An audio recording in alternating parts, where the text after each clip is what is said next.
তেমনি ভাবে ভগবত কৃপা বীজ যার চিত্তে বপন হয়েছে, তত্ত্বদ্রষ্টা গুরুদেব এবং সাধু সঙ্গরূপী পরিচর্যা দ্বারা এই বীজ যখন অঙ্কুরিত হয়, পল্লবিত হয়, পুষ্পিত হয়, ঠিক তখনই তার পক্ষে এই অপ্রাকৃত কথামৃতে অবগাহিত হওয়া সম্ভব হয়।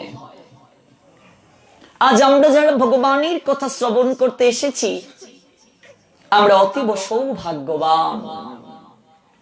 কেননা শাস্ত্র আমাদেরকে বলছেন, সেই সেই ঈশ্বর তত্ত্ব বুঝিবার পারে ঈশ্বরের কৃপালাস হয়েছে যাহারে।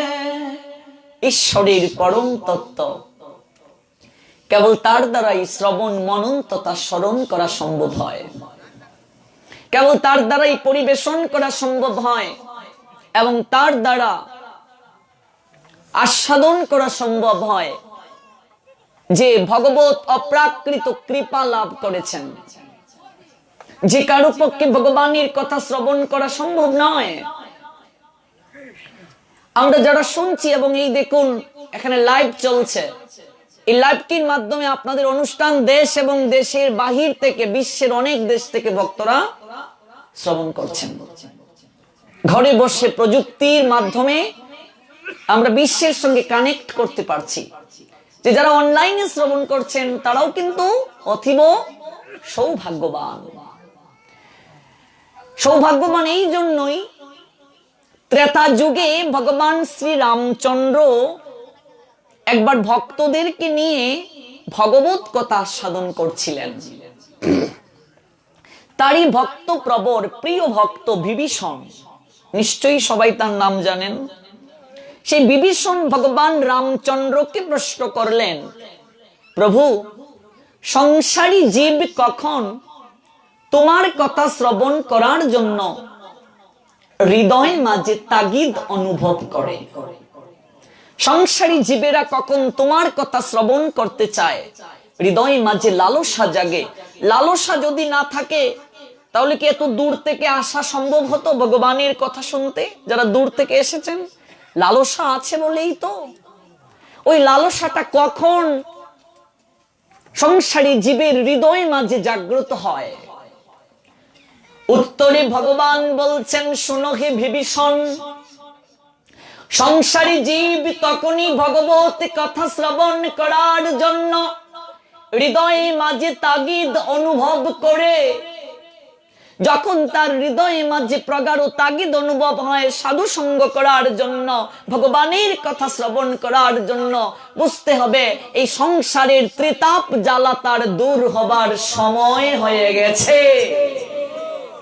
সংসারী জীবের ত্রিতাপ জ্বালা দূর হবার সময় হয়ে গেছে। যে কারো পক্ষে ভগবত আসরে এসে বসা সম্ভব নয়, ভগবান বলছেন 4 প্রকার ব্যক্তি ভগবত কথার আসরে আসে না। 4 প্রকার মানুষ মন্দিরে যায় না, মন্দিরের পাশ দিয়ে হেঁটে যাবে কিন্তু মন্দিরে যাবে না। 4 প্রকার কে কে? ভগবান বলছেন 4 প্রকার ব্যক্তির মাঝে প্রথম প্রকার ব্যক্তি হচ্ছে মূঢ় ব্যক্তি। মূঢ়, সপ্তম অধ্যায় জ্ঞান বিজ্ঞান যুগে আছে। মূঢ় কে বাবা? মূর্খ। মূর্খ কে? যার অক্ষর জ্ঞান নেই না। শ্রীমদ্ ভগবত গীতা বলছেন, অক্ষর জ্ঞান থাকলেই যে শিক্ষিত জ্ঞানী তা নয়। শ্রীমদ্ ভগবত গীতা মূঢ় বলতে বুঝিয়েছেন যার মাঝে ভগবত জ্ঞান নেই। Institutional education is most important and impartial. If you know learning religious education and not dedicate your heartiest dignity, heartiest caress, heartiest embrace omnipotent maker Krishna, say, all power supreme being Krishna. You are extreme ignorance. No person can be happy without admire. The heart is formed for admire. If you not dedicate your heartiest dignity, Almighty Creator Krishna says, Srimad Bhagavad Gita, chapter 9 say, omnipotent maker Krishna, Rajvidha, Rajgujjam, Pavitram idamuttamam, Pratyashkabagamam dharmam, Shushukam kartub abbayam. We've forgotten that topic. The power supreme being Krishna is most commemorated, most fellow, most companion, most careless of our life that causes us suffer most crazily. We've forgotten that topic. The Almighty Creator Krishna is most commemorated, most pal, most fellow, most ibar, most fan, most intimate acquaintance of our life that causes we suffer most crazily, painfully, all time, all situation. Causes? If no learning the all-power supreme being, Krishna's education, Krishna consciousness knowledge. Say, all-power supreme being Krishna. 7th chapter, O conqueror of oil, there is no truth superior to me. Everything rests upon me as pearls are strung of thread. Rajvid Rajgujjam Povitramidam Uttamam Pratyashkabagamam Dharmam Sushukam Kartum Abbayam. জগতের বুকে সর্বশ্রেষ্ঠ জ্ঞান, source of energy and mitochondria and knowledge, ভাগবত জ্ঞান, সর্বশ্রেষ্ঠ জ্ঞান। ওই জ্ঞানটা কি? source of energy, all source of energy, all power supreme, সমস্ত জ্ঞানের রাজা। যে জ্ঞান লাভ করলে জগতের বুকে আর কোনো জ্ঞান আপনাকে লাভ করতে হবে না। আপনা থেকে ভগবান বলছেন, দধামি বুদ্ধি যুগম, আমি সেই ব্যক্তির হৃদয়ে মাঝে সমস্ত বুদ্ধি দান করে থাকি। যুক্তব্যম আত্মা নাম মত পরায়ণ, যে ব্যক্তি আমার সঙ্গে যুক্ত থাকে। ভগবান বলছেন জগতের বুকে মূর্খ সেই ব্যক্তি যে ব্যক্তি আজও ভগবত জ্ঞান লাভ করতে পারেনি, যে ভগবানকে ভালোবাসতে পারেনি, সে হচ্ছে মূর্খ। আমাদের সনাতন সমাজে অনেক মাস্টার্স কমপ্লিট করেছে এমন অনেক ছেলে মেয়ে আছে যাদেরকে আপনি যদি বলেন একটা গীতার শ্লোক বলো তো বলতে পারবে না। আছে কি নেই? সারা বাংলায় ঘুরে বেড়াই। আমার এই অল্প বয়সের জীবনে বাংলাদেশের 64 জেলার সব জেলাতে প্রবচন করেছি। এই অল্প বয়সের জীবনে হাজার হাজার ভক্ত, যেখানে প্রজেক্টর টাঙ্গিয়ে দেওয়া হয়, হাজার হাজার ভক্ত হয়। নানান বিচিত্র অভিজ্ঞতা দেখে যেটা উপলব্ধি করেছি সেটাই এক্সপ্লেইন করছি। অনেক মাস্টার্স কমপ্লিট করা ছেলে মেয়ে আছে যাদেরকে যদি বলা হয় একটা গীতার শ্লোক বলো বলতে পারবে না। সার্টিফিকেট জ্ঞান আছে অথচ ভগবত সম্বন্ধীয় কোনো জ্ঞান নেই। ভগবান বলছে হি ইজ মোস্ট ইগনোরেন্স, সে মূর্খ। ওই মূর্খ ব্যক্তি ভগবত চরণে শরণ নেয় না বাবা। কিছু সার্টিফিকেট জ্ঞান লাভ করে ধরাকে সরা জ্ঞান মনে করে, তার মতো বুদ্ধিমান চতুর জ্ঞানী আর কেউ নেই।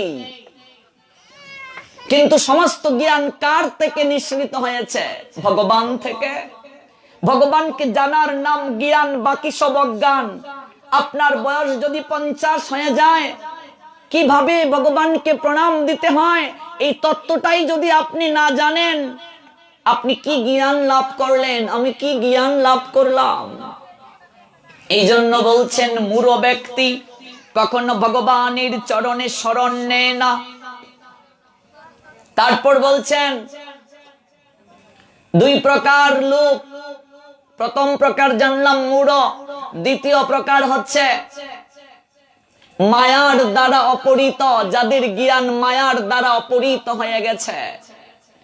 মায়ার দ্বারা অপহৃত হওয়ার কারণে বলে সংসার আমার, এটা আমার বাড়ি, এটা আমার পুত্র, এটা আমার কন্যা, সবকিছু আমার। ভগবান হয়তো মৃদু মৃদু হাসেন, সবকিছুই যদি তোমার হয় তুমি কার? আমি তো নিজেই নিজের না বাবা। ঘুম থেকে উঠে রাত্রে ঘুমানোর পূর্ব পর্যন্ত শুধু আমার আমার আমার করে করেই তো সময় যাচ্ছে। অথচ কখনো কি প্রশ্ন করেছি আমি কার, আমি কে, আমি এলাম কোত্থেকে, আমি যাব কোথায়? যেদিন কালের বাঁশি বাজবে, বিদায়ের ঘন্টা বাজবে, মৃত্যু নামক চূড়াক্ষস ঠুকরে দেবে তোমাকে, মৃত্যু নামক কালো সর্প ছুবল দেবে, সেদিন কত টাকা ব্যাংকে রেখেছো ছেলেকে বলে যাওয়ারও সময় পাবে না। সম্পত্তির দলিলটা ছেলেকে বুঝিয়ে যাওয়ার সময় পাবে না। ওই প্রকার ব্যক্তিরা দিন থেকে রাত ভূতের মতো পরিশ্রম করে, গাধার মতো খাটে, ওদেরকে মায়ার দ্বারা অপহৃত বলছেন। সংসারে থাকলে তো কাজ করতেই হবে, চাকরি করতে হবে, ব্যবসা বাণিজ্য করতে হবে, মায়েদেরকে অবশ্যই রান্না বান্না করতে হবে, নতুবা কেউ তোমার মুখে তুলে খাইয়ে দেবে না। ব্যবসাও করব, চাকরিও করব, সমস্ত কাজ করব, কিন্তু ভগবানকে বাদ দিয়ে নয়। এই যে লাইট জ্বলছে, মেইন তারের সঙ্গে যদি এটা সংযোগ না থাকতো লাইট জ্বলতো বাবা? ফ্যান কি চলতো মেইন তারের সঙ্গে সংযোগ না থাকলে? এই যে সাউন্ড হচ্ছে, মেইন তারের সঙ্গে সংযোগ না দিলে হতো? আমরা সংসারে আনন্দ পেতে চাই, কিন্তু আনন্দ যিনি প্রদান করেন তার সঙ্গে আমাদের সম্পর্ক নেই, আনন্দ পাবো কি করে? আমরা সুখী হতে চাই, সুখ যিনি প্রদান করেন সুখময়ের সঙ্গে সম্পর্ক নেই। যদি একটা বৃত্ত অঙ্কন করতে চান, এট ফার্স্ট আপনাকে একটা বিন্দু নিতে হবে। বিন্দু না নিলে কি বৃত্ত অঙ্কন করা যাবে? কম্পাসটা ঘোরাতে পারবেন?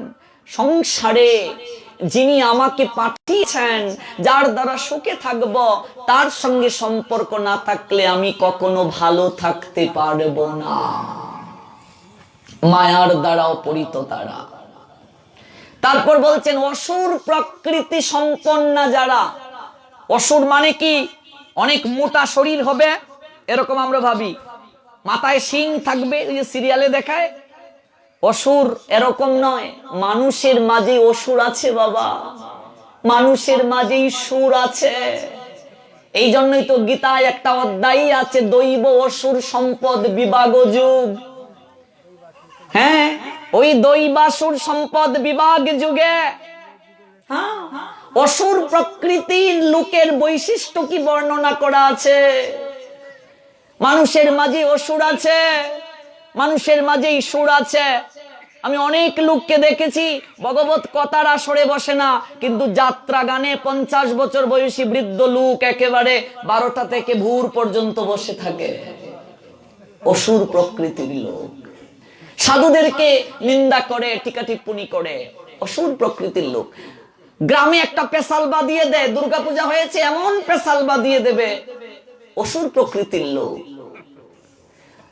ওদের বৃত্তিটাই এরকম। বলছে ওরাও, ভগবান বলছেন আমার চরণে আসে না। 4 নম্বর নরাধম। নরাধম কে বাবা? নর মানে হচ্ছে মনুষ্য। নরাদমকে সন্ধি বিচ্ছেদ করলে নর যুগ অদম। যেমন দৈবাসুর, এটাকে সন্ধি বিচ্ছেদ করলে দৈব যুগ অসুর।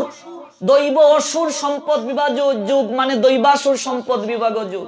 তো নরাদমকে সন্ধি করলে নরযুগ অদম মানে নরাধম। মানুষের মাঝে যারা অধম, মানুষকে এখানে বলবে আমরা সবাই মানুষ। কুকুরের বাচ্চাটাকে কুকুর বলে বাবা, বিড়ালের বাচ্চা জন্মের পরি বিড়াল, বাঘের বাচ্চাটাকে জন্মের পরি বাঘ, ছাগলের বাচ্চা জন্মের পরি ছাগল, কিন্তু মানুষের বাচ্চাকে জন্মের পরি মানুষ বলে না। অনেকেই বলবেন তাহলে কি আমরা মানুষ না? আমি বলবো না, শাস্ত্র কি বলছেন? মনুসংহিতা বলছেন মানুষ হতে গেলে 5টা যোগ্যতা প্রয়োজন। 5টা যোগ্যতা শুনে আগে দেখো তোমার মাঝে আছে কিনা, তাহলে নিজেকে মানুষ বলতে পারবে। মানুষের গড়ে জন্ম নিলেই মানুষ হয় না, মানুষ হতে হয়। ছোটবেলা বাড়িতে যখন বয়োজ্যেষ্ঠ কেউ আসতেন, মা বলতেন এই একটু প্রণাম কর। আমি প্রণাম করতাম, মা বলতেন আশীর্বাদ করবেন আমার ছেলেটা যেন মানুষ হয়। আমি একদিন ভাবলাম কি ব্যাপার, মানুষের বাচ্চাকে আবার মা আশীর্বাদ চাইছে মানুষ হওয়ার জন্য, এটা কেমন আশীর্বাদ? আমরা তো অনেকেই বলি জেঠামশাইকে গিয়ে প্রণাম দিলাম, বাবা মানুষের মতো মানুষ হও। তাহলে কি মানুষ না? প্রশ্ন আসতে পারে না? তুমি মানুষ হও, তরুলতা সহজেই তরুলতা, পশু পাখি সহজেই পশু পাখি। মানুষ জন্মের পরই মানুষ না, তাকে মানুষ হতে হয়। আর মানুষ হতে গেলে 5টা কোয়ালিফিকেশন অ্যাচিভড করতে হয়। অ্যাডভান্টেজ তোমাকে দেবে এই 5টা কোয়ালিফিকেশন যদি তুমি অ্যাচিভড করো। এট ফার্স্ট কোয়ালিফিকেশন হুশ জ্ঞান। যার হুশ নাই তাকে মানুষ বলে না। হুশটা কি বাবা? মনুষ্যত্ব, বিবেক। পশু 4টা কার্য করে, মানুষ করে। দেখুন কত কথা একদিনে কি বলবো। এই জন্য ইচ্ছা ছিল 8টা থেকে শুরু করব, কিন্তু আপনারা বসালেনই আমাকে প্রায় 10টায়। একদিনে কিছুই হয় না। এই যে শ্রীমদ্ ভগবত গীতা, কেবল গীতা শব্দটাকে যদি ব্যাখ্যা করি 7 দিনে শেষ হবে না। আমরা কেবল শ্রীমদ্ ভগবত গীতা শব্দটাকে আজ ব্যাখ্যা করব, তাতেই শেষ হবে না। 2-3 ঘন্টা শেষই হবে না। একটা শব্দকে ব্যাখ্যা করলেই তো, অক্ষর ব্যাখ্যা করলেই তো সময় শেষ। বলছেন 4টা কার্য মানুষ করে, পশুও করে। কি কি কার্য? আহার গ্রহণ পশু করে, মানুষও করে। নিদ্রা, মানুষও নিদ্রা যায়, পশুও নিদ্রা যায়। ভয়, ভয় কি বাবা? মৃত্যু ভয় মানুষেরও আছে, পশুরও আছে। কখন মরে যাব, সর্বদা মৃত্যু ভয়ে ভীত। নৌকা দিয়ে যাচ্ছি, ঢেউ উঠলে মনের মাঝে একটাই ভয়, যদি নৌকা ডুবে যায়, যদি মরে যাই। এই করোনা ভাইরাস আমাদেরকে বুঝিয়ে দিল সংসারে কেউ কারো নয়। নিউজ যারা দেখেছেন, এরকমও বিভিন্ন জায়গায় হয়েছে, মায়ের করোনা হয়েছে, সন্তান জঙ্গলে ফেলে দিয়েছে। দেখেছেন নিউজ? আইসোলেশনে যারা ছিল সম্পূর্ণভাবে সঙ্গ নিরোধ, কেউ কারো নয়। এই যে মৃত্যু ভয়, কখন মরে যাব। আপনাদের এখানে এসে করোনা আছে কিনা তো বুঝতেই পারছি না। এখনো আমাদের এখানে 3 ফুট দূরে দূরে মন্দিরে আরতি হয়। আমাদের মন্দিরে ফিজিক্যাল ডিস্টেন্স মেনে প্রসাদ খাওয়া হয়। আর এখানে এসে যেভাবে এত ভক্ত বসেছে, করোনা আছে কিনা আমি বুঝতে পারছি না। তো দেখুন, এই করোনা ভাইরাস মানুষের মাঝে এই ধারণা জাগিয়ে দিয়েছে সংসারে কেউ কারো নয়, মৃত্যুর ভয়ে সর্বদা ভীত। অথচ মানুষ আমরা কেউ মরতে চাই না বাবা। মরিতে চাই না আমি সুন্দর ভুবনে, কেউ মরতে চায় না। হিরণ্যকশিপু, হিরণ্যাক্ষ সৃষ্টির আদি থেকে প্রত্যেকেই মৃত্যুকে জয় করার জন্য চেষ্টা করেছিল। হাজার হাজার বছর তপস্যা করেছিল। রাবণ, কুম্ভকর্ণ মৃত্যুকে জয় করার জন্য চেষ্টা করেছিল, কেউ সফল হয় নাই। সায়েন্টিস্টরা সোল এক্সিস্টেন্স কে এক্সপ্লেইন করার জন্য কাচের ঘরের মাঝে মৃত্যু পথযাত্রী একটা লোককে ঢুকিয়ে রেখে সোল এক্সপ্লেইন, আত্মাকে ব্যাখ্যা, আত্মার তত্ত্ব কিংবা অস্তিত্ব বোঝার জন্য পরীক্ষা চালিয়েছিল। কাজ ফেটে চলে গিয়েছে, আত্মাকে তারা নিরীক্ষণ করতে পারে নাই। কেননা ভগবান বলছেন, নয়নম চিন্দন্তি শস্ত্রাণি নয়নম দহতি পাবক নাচ এনম ক্লেদন্তি আপন সুসৌতি মারুত অচ্ছেদ্য অয়ম দাহ্য অয়ম ক্লেদ্য সুস্ববচ নিত্য সর্বগত স্থানু অচল অয়ম সনাতন। আত্মাকে অস্ত্রের দ্বারা কাটা যায় না, আগুনে পুরানো যায় না, জলে ভেজানো যায় না, হাওয়াতে শুকানো যায় না। আত্মা অচ্ছেদ্য, অদাহ্য, অক্লেদ্য, অসুস্ব। দেহের বিনাশ হলেও আত্মার কিছু হয় না।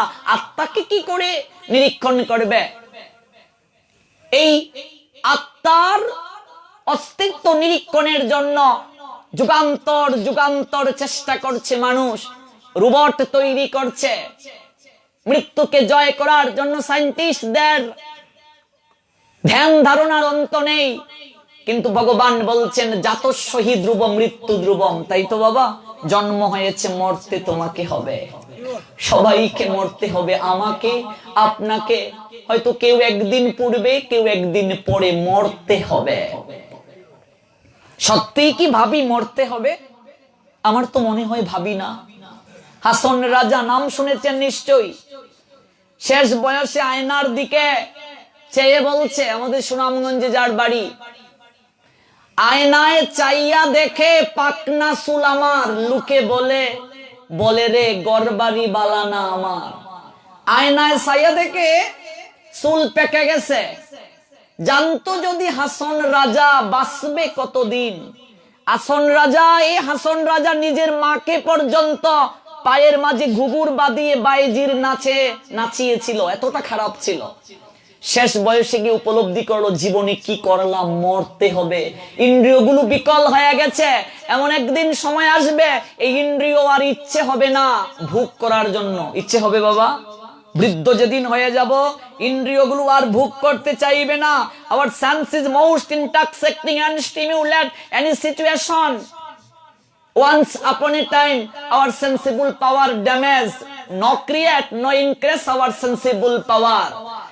Touch other gender, বিপরীত লিঙ্গ যদি কেউ তোমাকে টাচ করে, no awake your existence, no awake and no increasing your sensible power causes your sensible power damage once upon a time, নষ্ট হয়ে যাবে, তোমার ইন্দ্রিয়গুলো বিকল হয়ে যাবে। এই জন্য বলছেন মরতে হবে সবাইকে। সত্যি কি মন থেকে ভাবি মরতে হবে?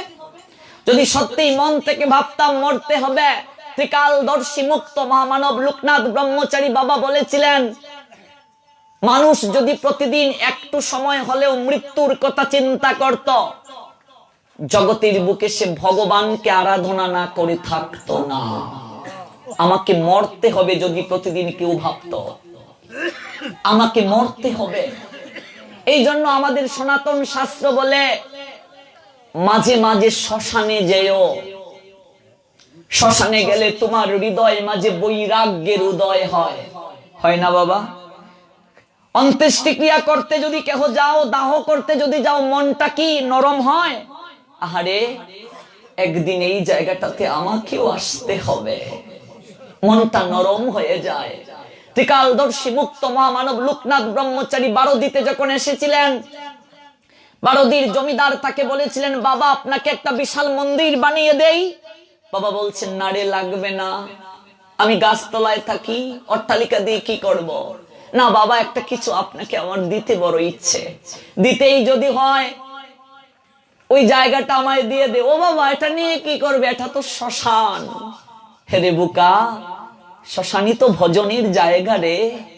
এই জায়গায় সবাইকে এক কাতারে এসে দাঁড়াতে হয়। এই জায়গায় ধনী গরিব কোনো বাদ বিচার থাকে না। এই জায়গায় উচ্চ বংশ নিম্ন বংশ বলে কিছু থাকে না। কয়েক ঘন্টার চিতার আগুনে পুড়ে ছাই হয়ে যায় দেহটা। এই জায়গায় আমি পণ্ডিত তুমি মূর্খ, আমি রূপবান তুমি কুৎসিত, এই জ্ঞানটা থাকে না। আর এই শ্মশানে সবাইকে একদিন যেতে হবে। এই জন্য দেখবেন পৌষ সংক্রান্তিতে আমাদের সমাজে, আপনাদের অঞ্চলে হয় কিনা, আমাদের অঞ্চলে একটা রীতি আছে, শ্মশানকে মেরামত করা হয়। এখন না শ্মশান বাড়ি করা হয়েছে, ইলেকট্রিক চুলা হয়েছে, তখন তো বিভিন্ন জায়গায় বা এখনো বিভিন্ন জায়গায় কাঠ দ্বারা, বাঁশ দ্বারা, বিভিন্ন লাকড়ি দ্বারা পুরা হয়। বিভিন্ন জায়গায় শ্মশান নেই, শ্মশান ঘাট নেই। আপনাদের অঞ্চলে হয় কিনা পৌষ সংক্রান্তিতে পূর্বপুরুষের শ্মশান কি মেরামত করা হয় বা কীর্তন করে কি শ্মশানে নিয়ে যাওয়া হয়? আমাদের অঞ্চলে এরকম একটা রীতি আছে। পৌষ সংক্রান্তিতে, পৌষ সংক্রান্তি তো বুঝেন, তিল সংক্রান্তি যেটা, এই সংক্রান্তিতে শ্মশানগুলোকে মেরামত করা হয়, সুন্দর করে বাঁশ দিয়ে পরিষ্কার পরিচ্ছন্ন করে মেরামত করা হয়। সন্ধ্যার দিকে ওই শ্মশানে কীর্তন নিয়ে যাওয়া হয়। এগুলো কেন করা হয়? অন্তত বছরে একটা দিনও যদি আমাদের পূর্বপুরুষদের শ্মশানে যাই, আমাদের হৃদয় মাঝে এই চেতনাটা জাগ্রত হবে যে একদিন আমাকেও এই জায়গায় আসতে হবে। এই যে ভয়, মৃত্যু ভয়, এটা আমাদের সবার আছে, পশুরও আছে। মৈথুন 4 নম্বর। মৈথুন মানে কি? সেক্সুয়ালিটি, বংশ বিস্তার। মানুষ করে, পশুও করে, কোনো পার্থক্য নেই। মানুষ আর পশুর মাঝে পার্থক্য কোথায় বাবা? একটা জায়গায় পার্থক্য, মানুষের বিবেক আছে, পশুর বিবেক নাই। ওই বিবেকটাকেই বলছেন হুশ বাবা। 5টা কোয়ালিফিকেশনের একটা হুঁশ জ্ঞান। খিলা গিয়াইলে ভবে এমন জনমে হরি না ভজিলে সে তুই মানুষ কবে। এই দেবতাদের দুর্লভ জনম পেয়ে আজও হরিকে ভজনা করলে না, আর নিজেকে মানুষ বলে দাবি করো। এই জীবন পেয়ে হরিকে ভজনা করলে না, ভগবানের আইনকে মানলে না, তুমি নিজেকে মানুষ বলে দাবি করো। আর একটা পশু তো সাধু সঙ্গ করতে পারে না। একটা কুকুর এই জায়গায় যদি আসে, তাকে লাঠি দিয়ে আমরা প্রহার করে তাড়িয়ে দেব। কুকুরও তো আমি আপনি জন্মগ্রহণ করে এসেছি বাবা। এই মনুষ্য জন্মেই কেবল সাধু সঙ্গ করা যায়, এই মনুষ্য জন্মেই কেবল ভগবানকে আরাধনা করা যায়, আর কোন জন্মে সেটা সম্ভব নয়। আর এই জন্ম পেয়ে হেলায় হেলায় আমরা কাটিয়ে দিলাম। এই জন্য বললেন, মানুষ আকার হইলে কি হয়, করহ ভূতের কাম, নহিলে বদনে কেন না বলো শ্রীকৃষ্ণ গোবিন্দ নাম। তোমার আকারটা মানুষের মতো, দিবানিশি ভূতের মতো পরিশ্রম করছো, দিন থেকে রাত পর্যন্ত অর্থের পিছনে ছুটছো। অর্থ প্রয়োজন আছে, অর্থ ছাড়া কিছুই সম্ভব নয়, কিন্তু অর্থই যেন তোমার জীবনের একমাত্র উদ্দেশ্য হয়ে না দাঁড়ায়। যতটুকু তোমার জীবনে প্রয়োজন ততটুকু তো অবশ্যই নেবে, কিন্তু ভগবানকে বাদ দিয়ে কেবল অর্থের পিছনেই ছুটব, শাস্ত্র সেটা স্বীকার করেনি। দিবস রজনী আবুল তাবুল পচাল পারিতে পারো, তাহারও ভিতরে কখনো কি গোবিন্দ বলিতে নারো। এক জায়গায় বসলে গৃহের কথা, আন কথা, বাড়ির কথা, কত কথা আমরা বলি, কিন্তু ভগবানকে ডাকার আমাদের সময় নেই। আমরা কি মানুষ? মানুষ হওয়ার জন্য চেষ্টা করতে হবে। এই জন্য বলছেন বৈষ্ণব কবি, মানুষ হইতে কয়জন পারে, ও মানুষ হইতে কয়জন পারে। মানুষ হওয়াটাই শিক্ষা, আর এই মানুষ কি করে হতে হবে এই শিক্ষাটা প্রদান করছেন শ্রীমদ্ ভগবত গীতা। এই শ্রীমদ্ ভগবত গীতা থেকে আমরা আলোচনা শ্রবণ করব। যেহেতু সময় কম, এই জন্য শ্রীমদ্ ভগবত গীতা এই শব্দটাকেই কেবল আজ আমরা ব্যাখ্যা শুনবো, প্রতিটা অক্ষরের। যদিও এখানে একটু স্পেলিং ভুল হয়েছে, হয়তো টাইপে ভুল হয়েছে। শ্রীমদ্ ভগবত লেখা হয়েছে, ত দেয়া হয়েছে, ত হবে না, দ হবে। শ্রীমদ্ ভগবত গীতা এক শব্দ হবে, স্পেস হবে না। এই ত শব্দ দ্বারা আরেকটা অর্থ বোঝায়, দ শব্দ দ্বারা আরেকটা অর্থ বোঝায়, এগুলো জানতে হবে। আমরা গীতা পড়বো, কিন্তু কেউ যদি আপনাকে জিজ্ঞেস করে গীতা আসলো কোথা থেকে, গীতা শব্দের অর্থ কি, এগুলো আমাদের ধীরে ধীরে জানতে হবে। তাই এই তত্ত্ব যদি আমাদেরকে জানতে হয়, শ্রীমদ্ ভগবত গীতার ইতিহাস কথা যদি আমাদেরকে জানতে হয়, তাহলে আমাদেরকে প্রবেশ করতে হবে একটু মহাভারতে। একটা জাতির সামগ্রিক পরিচয় পাওয়া যায় তার ধর্ম আর সংস্কৃতির উপর। পাখি যেমন তার পক্কপুটের উষ্ণ পরশে শাবক দিগকে লালন করে, একটা জাতিও তেমনি সহস্র সহস্র বছর ধরে নানা উত্থান পতনের ব্যাপক প্রক্রিয়ার ভিতর দিয়ে তার অস্তিত্বকে অক্ষুণ্ণ রাখে এবং স্বকীয়তার বিকাশ ঘটায়। আমাদের সংস্কৃতি, আমাদের সভ্যতা অতি প্রাচীন, এর উপর দিয়ে মাঝখানে কত ঝড় বয়ে গেছে, কত বৈদেশিক সভ্যতা শতাব্দীর পর শতাব্দী প্রভাব বিস্তার করেছে, কিন্তু সেই সকল বাধা বিপত্তি কাটিয়ে আমাদের সংস্কৃতি, আমাদের সভ্যতা আজও চিরদণ্ডায়মান। আমাদের সংস্কৃতি, আমাদের সভ্যতা এমন এক সত্যের ভিত্তির উপর দাঁড়িয়ে আছে, যা সব সময় সব যুগের চিন্তাধারার সামনে বুক ফুলিয়ে মাথা উঁচু করে দাঁড়াতে পারে। আমাদের সংস্কৃতি, আমাদের সভ্যতা ধর্মের ওপর প্রতিষ্ঠিত, আর আমাদের ধর্ম সনাতন। সনাতন ধর্মাবলম্বীদের আদি ধর্মগ্রন্থ বেদ। সমস্ত তত্ত্বজ্ঞানী পুরুষেরা শ্রীমদ্ ভগবত গীতাকে সমস্ত বৈদিক জ্ঞানের উৎস বলে স্বীকৃতি দিয়ে গেছেন। জীব মাত্রই উদ্ধারের জন্য তিনটি রাজমার্গকে প্রস্তানত্রয় নামে অভিহিত করা হয়। প্রথমটি হচ্ছে বৈদিক প্রস্থান, যেটিকে বলা হয় উপনিষদ। দ্বিতীয় প্রস্থানটি হচ্ছে দার্শনিক প্রস্থান, যেটিকে বলা হয় ব্রহ্মসূত্র। আর তৃতীয় প্রস্থানটি হচ্ছে স্মার্ত প্রস্থান, যেটিকে বলা হয় শ্রীমদ্ ভগবত গীতা। এই শ্রীমদ্ ভগবত গীতা কোত্থেকে আসলো? আমরা গীতা পড়ব যদি না জানি, দুঃখজনক সেটা। শ্রীমদ্ ভগবত গীতার ইতিহাস কথা জানতে গেলে আমাদেরকে প্রবেশ করতে হবে মহাভারতের শান্তি পর্ব। মহাভারতের শান্তি পর্বে 348তম অধ্যায় 51 এবং 52 নং শ্লোক। সেখানে কৃষ্ণ দ্বৈপায়ন বেদব্যাস বলছেন, ত্রেতা যুগাদৌ চতত বিবস্বান মনোবেদদৌ মনুষ্য লোকবৃত্তার্থং সতা ইক্ষাকো বেদদৌ ইক্ষাকো না চকাতীত ব্যাপন লৌকান অবস্থিত। মহাভারত শান্তি পর্ব 348তম অধ্যায় 51 এবং 52 নং শ্লোক। সেই জায়গায় বলা হয়েছে ত্রেতা যুগের প্রারম্ভে ভগবান কৃষ্ণ এই গীতার জ্ঞান প্রথম দান করেছিলেন বিবস্বানকে।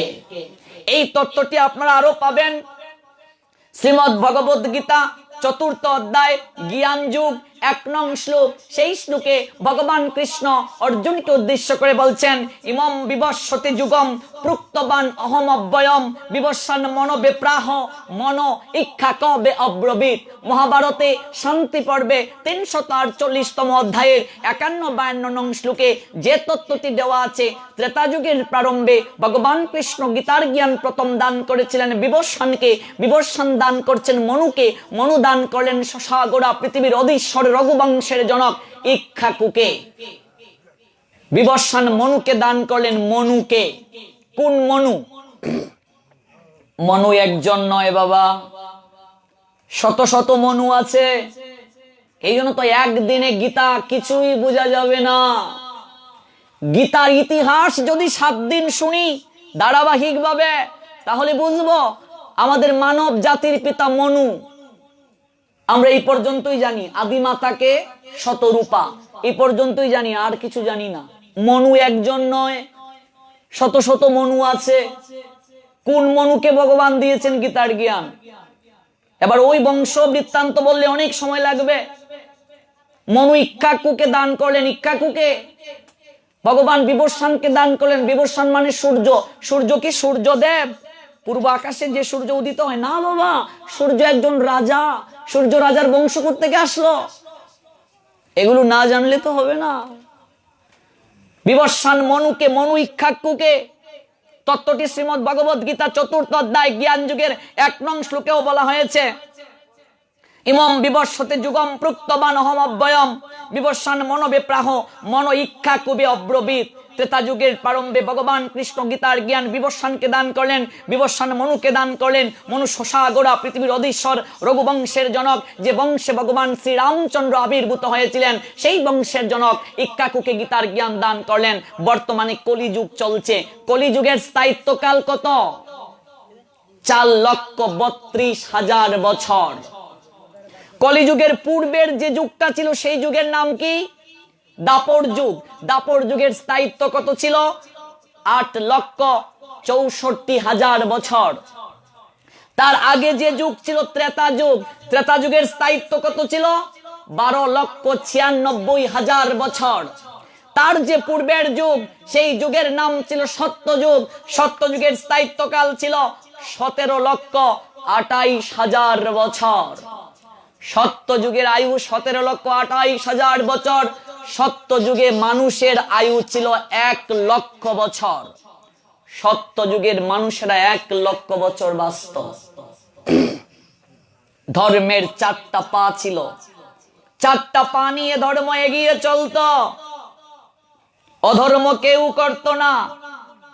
সত্যের পর যখন ত্রেতা আসলো, যুগের আয়ু কমে গেল। 17,28,000 বছর থেকে যুগের আয়ুষ্কাল কমে দাঁড়ালো 12,96,000 বছর। তো 17,28,000 আপনি বিয়োগ করেন 12,96,000, হলো কত? 4,32,000। 4,32,000 কমে গিয়েছে সত্য থেকে ত্রেতাতে এসে। মানুষের আয়ু ছিল 1 লক্ষ, ত্রেতাতে এসে মানুষের আয়ু কমে দাঁড়ালো 10,000 বছর। 1 লক্ষ থেকে আয়ু কমে গেল 10,000। ধর্মের 4টা পার মাঝে একটা পা ভেঙে গেল। ত্রেতার পরে আসলো দাপর, যুগের আয়ু কমে দাঁড়ালো 12,96,000 থেকে 8,64,000 বছর। কমলো কত? 12,96,000 বিয়োগ দেন 8,64,000, থাকলো কত? 4,32,000, কমে গেল। দাপরে ধর্মের 4টা পার মাঝে 2টা পা ভেঙে গেল। ধর্ম অধর্ম সমান সমান। মানুষের আয়ু 1,000 বছর, 10,000 থেকে কমে আসলো 1,000 দাপরে। দাপরের পরে কলি আসলো, বর্তমানে যে যুগ, এই যুগের আরেকটা নাম হচ্ছে কলহের যুগ। কলহ মানে কি বাবা? ঝগড়া, ঝগড়ার যুগ। এই যুগে শাস্ত্র বলছে যৌথ থাকতে পারবে না কেউ, ঝগড়া ছাড়া কেউ থাকতে পারবে না। একান্নবর্তী পরিবারগুলো ভেঙে যাবে কলিযুগে। যাচ্ছে কি? কলিযুগ। কলি শব্দের অর্থ কি? কোন বাবা মা যদি তার সন্তানকে নাম রাখেন কলি, তাহলে বুঝতে হবে তার সংসারে অঘটন লেগেই থাকবে। আমরা তো হিন্দুরা নামটা পর্যন্ত রাখতে পারি না। হিন্দুরা শাস্ত্র অনুযায়ী নাম আর এখন রাখে না। আপনি যদি 50 বছর পিছিয়ে যান, দেখবেন আপনার বাবা, দাদা, দাদার বাবার নাম ভগবানের নামে। যেমন আমার বাবার নাম ননী গোপাল, ননী গোপালের বাবার নাম নলিনীকান্ত। এইভাবে 14 শ্রীর নাম আমি বলতে পারি। এইভাবে দেখা যাচ্ছে প্রত্যেকেরই নাম ভগবানের নামে। দ্বারকানাথ, দাগুরাম, বাঞ্ছারাম, মধুসূদন, গিরিধারী, ব্রজনাথ, ব্রজেশ্বর, ব্রজগোপাল, সব ভগবানের নামে। তাহলে আমরা এখনকার হিন্দুরা ছেলের নাম রাখছি পাগলু, ছেলের নাম রাখে পাগলু। আমি এক জায়গায় গেছি পাটে, নামই বলে ফেলি, বেশি দূর নয়, ব্রাহ্মণবাড়িয়া। তো প্রচুর পাঠ করেছি ব্রাহ্মণবাড়িয়া। এবারে এক রাস্তা দিয়ে যাচ্ছি, সেলুন থেকে একজন ভক্ত বলছে প্লিজ একটু যদি আসতেন আমার এই দোকানটাতে, একটু চরণধুলি দিতেন। গেলাম, এদিকে এক মা তার ছোট বাচ্চাকে নিয়ে এসেছে, চুল কাটবে। বলছে দাদা নতুন ডিজাইন কি কি আসছে একটু দেখান তো। তো সেলুনের লোকটা একটা কাগজ বের করে দেখেছেন, দেখেন দিদি এরকম ডিজাইন আসছে না, একটাও চয়েস হয় না। আমি ভাবলাম ওই মাতাজি মনে হয় নিজের চুল কাটার ডিজাইনের কথা বলছে। পরে দেখলাম না, তার সঙ্গে একটা ছোট্ট ছেলে আছে, ওই ছেলেটার চুল কাটবে। বলছে কোন ডিজাইনটা দেব একটু দেখান তো। আমি থাকিয়ে থাকিয়ে দেখছি। আমি বলছি মা ছেলে কোন ক্লাসে পড়ে? কয় ক্লাস 5। আমি বলছি ছেলের নাম কি? কয় ছেলের নাম ডিজে। ছেলের নাম ডিজে। আমি কই মাই গো মাই, ছেলের নাম রাখছো ডিজে, ওই ছেলে বড় ইয়া করবে কি যে? আর সবাই বলবে ছেলে তো বড় বাজে। ছেলের নাম ডিজে, ছেলের নাম রাখে পাগলু, ছেলের নাম রোমিও, ছেলের নাম ভাওয়েল, ছেলের নাম মার্বেল, ছেলের নাম পিন্টু। পিন্টু অর্থ কি? 2টা পিন। সাবধান, এখানে কোনো পিন্টু থাকলে আবার রাগ করুন না। যে পিন্টু মানে 2টা পিন, এটা কি অর্থ রে বাবা? হিন্দুরা এখন আর নামের অর্থ বুঝে না। সিরিয়ালে যদি নায়িকার নাম তাকে রাশি, হকগলের মাইয়ার নাম রাশি। এই যে সারা বাংলায় প্রতিটা ঘরে ঘরে সিরিয়াল চলছে, স্টার জলসা, জি বাংলা, কালার্স বাংলা, ধ্বংস করলো সোনার বাংলা। সোনার বাংলার প্রতিটা ঘরে ঘরে সন্ধ্যা হলেই মায়েদের হাতে রিমোট। মায়েরা কষ্ট নিও না আমার কথায়। এই জন্য একটা প্রবাদ আছে, জীবনকে যদি পরিবর্তন করতে চাও, ঘুরতে চাও, বিয়ের আগেই করো, বিয়ের পরে টেলিভিশনের চ্যানেলও বদলাইতে পারবে না। যুবকদেরকে বলছি, মায়েরা বলবে বাস কি আমাদের উপরই গেল। সন্ধ্যার দিকে সেজুতি জ্বালার সময়, সেজুতি মানে কি? সন্ধ্যার প্রদীপ। সন্ধ্যার প্রদীপ জ্বালানোর যখন সময়, সারা বাংলায় ঘুরে দেখলাম এই সময়টাতেও বিভিন্ন জায়গায় রচনার কেরামতি দিদি নাম্বার 1 চলে। ঘরে ঘরে 10 মিনিটের জন্য টিভিটা বন্ধ করে মহাপ্রভুর শিক্ষা 10-5 মিলে সবে দাঁড়েতে বসিয়া কীর্তন করো সবে হাতে তালি দিয়া। একটু বসে যে কীর্তন করব এই সময়টা পর্যন্ত আমাদের নেই। সিরিয়ালের প্রতি এতটা আকৃষ্ট হয়ে যাচ্ছি, কি শিখাচ্ছে সিরিয়াল? একটার 4টা-5টা বউ, পরকিয়া, যৌথ পরিবার ভেঙে যাওয়া, শ্বশুর শাশুড়িকে দিয়ে বালতি দিয়ে জল বুঝা বওয়ানো, কি শিক্ষা দিচ্ছে সিরিয়াল? আমি বিনোদনের বিরুদ্ধে কথা বলছি না, বিনোদন মানুষের জীবনে প্রয়োজন আছে, কিন্তু এই বিনোদনটা যেন আমাদের জীবনে নেশা হয়ে না দাঁড়ায়। আমার দূর সম্পর্কের এক কাকা বাবু ফুড অফিসে চাকরি করে। কাকা বাবুর ওয়াইফ কাকিমণি একসময় স্টার জলসায় সিরিয়াল দিত, খোকা বাবু। ওই খোকা বাবুর প্রেমে এমন পড়া পড়েছে, সংসার বেসে যাচ্ছে।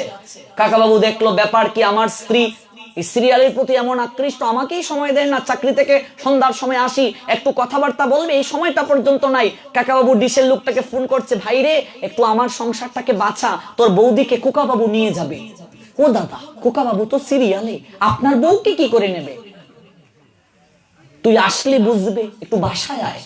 বাসায় আসার পর বলছে, ভাই একটু লাইনটা যদি কেটে দিয়েছে, সংসার শেষ।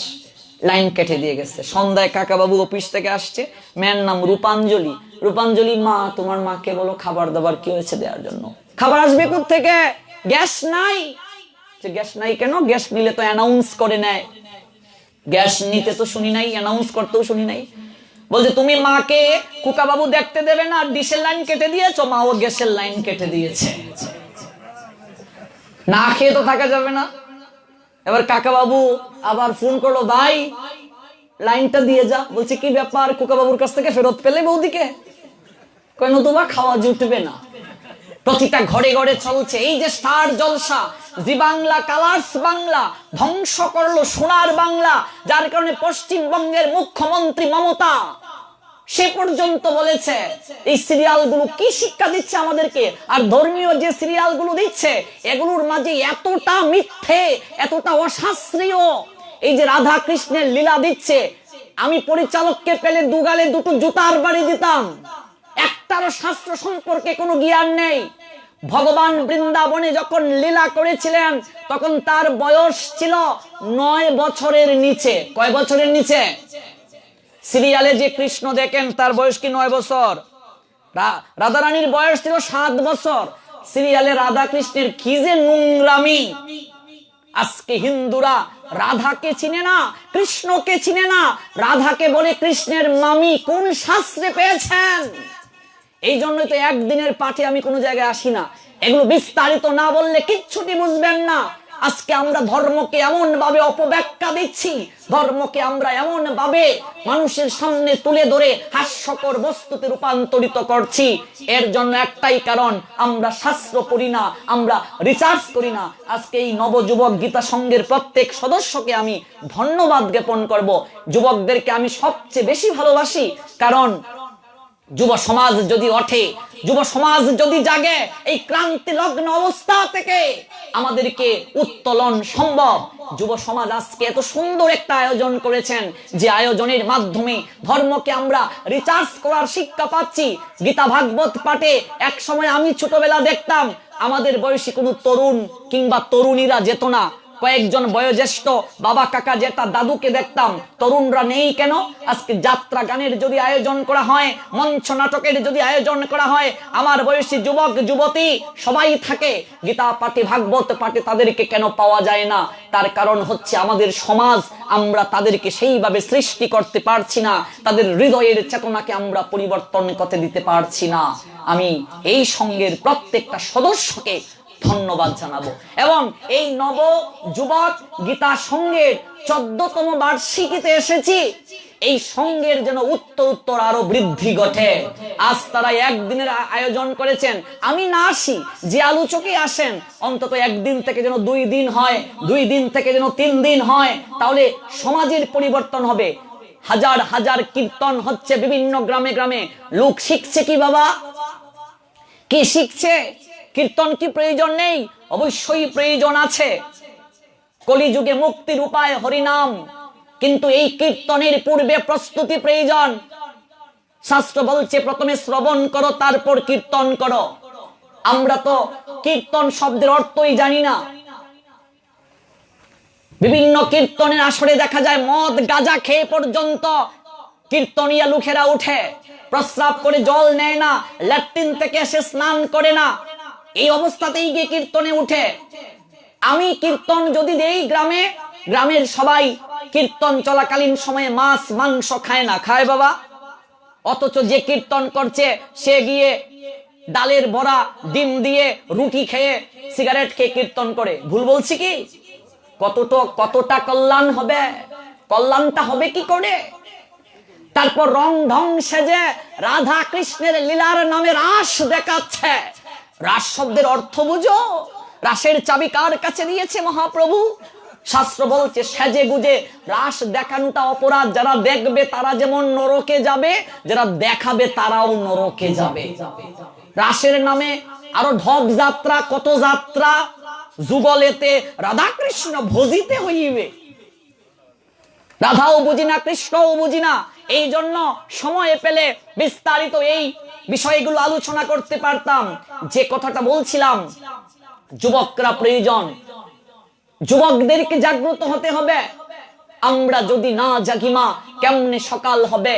তোমার ছেলে উঠলে মাগো রাত পোহাবে তবে। যুবকরা ইচ্ছে করলে সব পারে। উজানের স্রোতকে ভাটিতে, ভাটির স্রোতকে উজানে নিয়ে যেতে পারে। ডাক্তার মহানামব্রত ব্রহ্মচারী পাশ্চাত্যের একটা জায়গায় ভাষণ দিতে গিয়ে বলেছিলেন, কাদের কাছে হরি কথা বলবো? একজনও তো শ্রোতা নেই। হাজার হাজার শ্রোতা দাঁড়িয়ে বললেন মহানামের মহানায়ককে, কি বলছেন মহারাজ? এত এত শ্রোতার আপনি বললেন শ্রোতা নেই, মহানামের মহানায়ক বলছেন। একজনও তো যুবক নেই যারা হরি কথাকে শুনবে, নিজের জীবনে আচরণে আনবে। তারা কোথায়? এখনো যদি আমার বাবা বৃদ্ধ বয়সে তাকেই মৃদঙ্গ বাজাতে হয়, তিনি কয়েকদিন বাঁচবে? তিনি চলে গেলে এই মৃদঙ্গ বাজানো কে ধরে রাখবে? এখনো যদি আমার বৃদ্ধ বাবাকে সেই গুরু বন্দনা শুরু করতে হয়, উনি যখন চলে যাবে ধরে রাখবে কে? শিখতে হবে না? বয়োজ্যেষ্ঠদের কাছে আসতে হবে না? বসতে হবে না? জানতে হবে না? আজকে যুবকেরা নেই। নেই কেন? পরিবেশ সৃষ্টি করে দিতে পারছি না আমরা। এই পরিবেশটা সৃষ্টি করে দিতে গেলে পাঠের প্রয়োজন। কীর্তন দ্বারা জীবের হৃদয়ে পরিবর্তন হচ্ছে না। কীর্তন পরে প্রথমে পাঠ অর্থাৎ শ্রবণ, তারপর কীর্তন। শ্রবণ করে আগে মাহাত্ম্য জানো, হরিনামের মাহাত্ম্য কি। তা না হলে কি রুচি জাগবে কীর্তনের প্রতি? দেখবেন কীর্তনের শেষের 20 মিনিট খায়রুন লো তোর লম্বা মাতার কেশ, বাঁশিতে কি সুর না দিলেই নয়? বাঁশিতে সুর দেয় মাইয়া ও মাইয়া রে তুই অপরাধী রে। কেন? আমার কি রাধা গোবিন্দের ভজন নেই, শ্যাম বিচ্ছেদ নেই, রায় বিচ্ছেদ নেই? আধুনিক গানের কেন সুর দিতে হবে? আজকে কীর্তনের নামে যা চলছে, কদিন আগে আমি ইউটিউবে দেখলাম একটা মহিলা পার্টি বের হয়েছে, নাম দিয়েছে ডিজে মহিলা কীর্তনিয়া পার্টি। আমার বয়সী ইয়াং মেয়েরা নাগিন নাগিন নাগিন এরকম হরিনাম দেখাচ্ছে, উঠতি বয়সের ছেলেরা শীষ দিচ্ছে। কোন জায়গায় গিয়ে কীর্তন দাঁড়িয়েছে? কি শিখবে জগৎবাসী? দুর্গা পূজা হচ্ছে, সরস্বতী পূজা হচ্ছে, মানুষ কি শিখছে? দুর্গা পূজাতে পূজা শব্দের অর্থ জানে না, অথচ পূজার নামে অশ্লীলতা চলে। গত তারিখে সরস্বতী পূজা, 4 জায়গায় প্রতিমাগুলো এমন ভাবে নির্মাণ করা হয়েছে, হিন্দি ছবির নায়িকা পর্যন্ত হার মানবে, এতটা অর্ধনগ্ন অবস্থায় সাজিয়েছে। সরস্বতী মায়ের হাতে বীণা কেন? হাঁস বাহন কেন? জানার চেষ্টা করেছি। তার পরনে শাড়ি সাদা কেন? জানার চেষ্টা করেছি। কোন মন্ত্রে মা সরস্বতীকে সন্তুষ্ট করতে হয় তা জানি না, অথচ কোন মণ্ডপ কত বেশি আনকমন হবে এই নিয়ে রাতের ঘুম পালিয়ে যায় চোখ থেকে। প্রতিটা পূজার মণ্ডপে যেভাবে অশ্লীল গান বাজে। সরস্বতী পূজায় এক জায়গায় প্রবচন করতে গিয়েছি, সেখানে গান, আমাকে যে মণ্ডপের পাশে একটা রুমে থাকতে দিয়েছে, সারা রাত গান বাজলো। হ্যাঁ, আমার মনের জ্বালা তুমি নিভাইয়া গেলায় না, এগুলো সরস্বতী পূজার গান। সরস্বতী পূজায় গান বাজে, আমি এলাম গরম ছা, ফু আমায় ফু দিয়ে খা। সরস্বতী পূজায় গান বাজে, কাউয়ায় কমলা খাইতো চিনে না, এগুলো পূজার গান। আমি কলকাতার রসগোল্লা। দুর্গাপূজায় গান, লুঙ্গি ডান্স, লুঙ্গি ডান্স, লুঙ্গি ডান্স, নাগিন নাগিন নাগিন। সরস্বতী পূজায় মাইয়া ও মায়ের তে অপরাধী রে, মাইয়ায় কয় পোলা অপরাধী, পোলায় কয় মাইয়া অপরাধী। এগুলো পূজার গান। আজকে পুজোতে কি গান বাজাতে হয়? ভজন সঙ্গীত। বলো বাবারা, তোমরা যখন ছোট ছিলে তখন পূজা মানে একটা আনন্দ ছিল, যদিও পূজার সংখ্যা কম ছিল। ঢাক বাজানো হতো, সন্ধ্যাবেলা আরতি হতো, কত আনন্দ। আরতির তালে তালে কতজন নৃত্য করত, মাকে হৃদয়ের ভক্তি জানাতো, শ্রদ্ধা জানাতো। এখন আরতির নামে ডিজে, মদ খেয়ে অর্ধনগ্ন হয়ে কিছু হিন্দু নামী কুলাঙ্গার এমন ভাবে মায়ের সামনে নগ্ন অর্ধনগ্ন হয়ে নাচে। প্রতিমাতে মা হয়তো শাড়ির আঁচলে মুখ ডাকে। আমার মায়ের সামনে কি আমি অর্ধনগ্ন হয়ে মদ খেয়ে নাচতে পারবো? জগৎ জননী যিনি মা, তার সামনে অর্ধনগ্ন হয়ে নাচি, লজ্জা করে না? পূজার নামে অশ্লীলতা পরিহার করতে হবে। যুবকদেরকে এই কথাগুলো বলছি। এই জন্য পাঠ শুনতে হবে, গীতা পাঠ। পাঠের কোনো বিকল্প নেই। এই কলিযুগের প্রসঙ্গের কথা বলছি। কলিযুগে 51বর্তী পরিবার ভেঙ্গে যাবে না, যাবে যৌথ পরিবার ভেঙ্গে। যৌথ পরিবার ভেঙ্গে 51বর্তী পরিবার, দিন দিন আরো 51, যত একা থাকা যায়। কলি শব্দের অর্থ অফুটন্ত, অপ্রকাশিত। ভক্তি, জ্ঞান, বৈরাগ্য এই যুগে প্রকাশিত হয় নাই, ঘুমন্ত অবস্থায় আছে। এই কলিযুগে আগাতে ঘাত হবে, আপতে পথ হবে। শাস্ত্র বলছে পিতামাতাকে যতটুকু না সম্মান করবে, কলিযুগে তার চেয়ে বেশি সম্মান করবে শ্বশুর শাশুড়িকে। ভুল বলছি? এটা হবে কলিযুগের লক্ষণ। সারাদিন গাল মন্দ, দিনেও যদি লাগে দ্বন্দ্ব, নিদ নাই সুপুত্তুরের, রাত্রে যদি না পায় বউয়ের গন্ধ, এটা কলিযুগের লক্ষণ। যদি ঝগড়াও করে সারাদিন, রাত্রিবেলা বউ যা বলবে তাই মানবে। বউয়ের বশীভূত হবে কলিযুগের ছেলেরা। কলি সর্বদিক থেকে গ্রাস করবে আমাদেরকে। এই জন্য কলিযুগের আরেকটা নাম কলহের যুগ, ঝগড়ার যুগ। এই কলিযুগের আয়ু মাত্র 4,32,000 বছর। মানুষের পরমায়ু বলছেন 100 বছর। শাস্ত্রের সঙ্গে, ধর্মের সঙ্গে তাদের সম্পর্ক না থাকার কারণে কলিযুগের মানুষেরা যে কোনো সময় মরে যাবে। দাদুর আগে নাতি মরবে, মায়ের আগে মেয়ে মরবে। কলিযুগে সবচেয়ে দুর্ভাগ্য, অনেক পিতা সন্তানের মুখে আগুন দেবে। হয় কি হয় না? এর চেয়ে দুর্ভাগ্য হতে পারে? পিতা যদি সন্তানের মুখে আগুন দেয়, এটা কলিযুগে হবে। অনেক পিতা মাতার এরকম হবে। এই কলিযুগে অন্যায় অবিচার বেড়ে যাবে। কলির শেষ প্রান্তে 7 বছর বয়সী মেয়ে হবে বাচ্চার মা। আয়ু 4,32,000 কলিযুগের, মাত্র গিয়েছে 5,243 বছর মাত্র। এখনই এই অবস্থা, কি হবে ভেবে দেখুন। খবরের কাগজ খুললে, টেলিভিশন খুললেই দেখা যায় ধর্ষণ। 7 বছরের মেয়ে থেকে 80 বছরের বৃদ্ধা পর্যন্ত ধর্ষিতা হচ্ছে। কেন? কলির প্রভাব। 9 বছরের বয়সী ছেলে বাচ্চাহার বাবা হবে। রাস্তাঘাটে মানুষ কলির শেষ প্রান্তে পশুর মতো যৌন সঙ্গম করবে। সাধুদেরকে অত্যাচার অবিচার করা হবে কলির শেষ প্রান্তে। তাই ভগবান কল্কি আসবেন, সংহার করবেন। এই কলিযুগের মানুষদেরকে ভগবতমুখী কি করে করতে হবে, এর জন্য গৌর হরি জগতের বুকে এসে পন্থা দিলেন। আমরা শুনবো এগুলো শেষের দিকে, যদিও সময় চলে যাচ্ছে, কিছুই বলা হচ্ছে না। গীতায় আমরা প্রবেশই করতে পারছি না, ধারাবাহিকভাবে তো যেতে হচ্ছে। কলির শেষ প্রান্তে এই অবস্থাগুলো হবে। তো আমরা পেলাম সত্যযুগের স্থায়িত্ব 17,28,000 বছর, ত্রেতা যুগের স্থায়িত্ব 12,96,000 বছর, দাপর যুগের স্থায়িত্ব 8,64,000 বছর, কলিযুগের স্থায়িত্ব 4,32,000 বছর। তাহলে আপনি যোগ করেন, 12,96,000 যোগ 17,28,000 যোগ 12,96,000 যোগ 8,64,000 যোগ 4,32,000 সমান 43,20,000।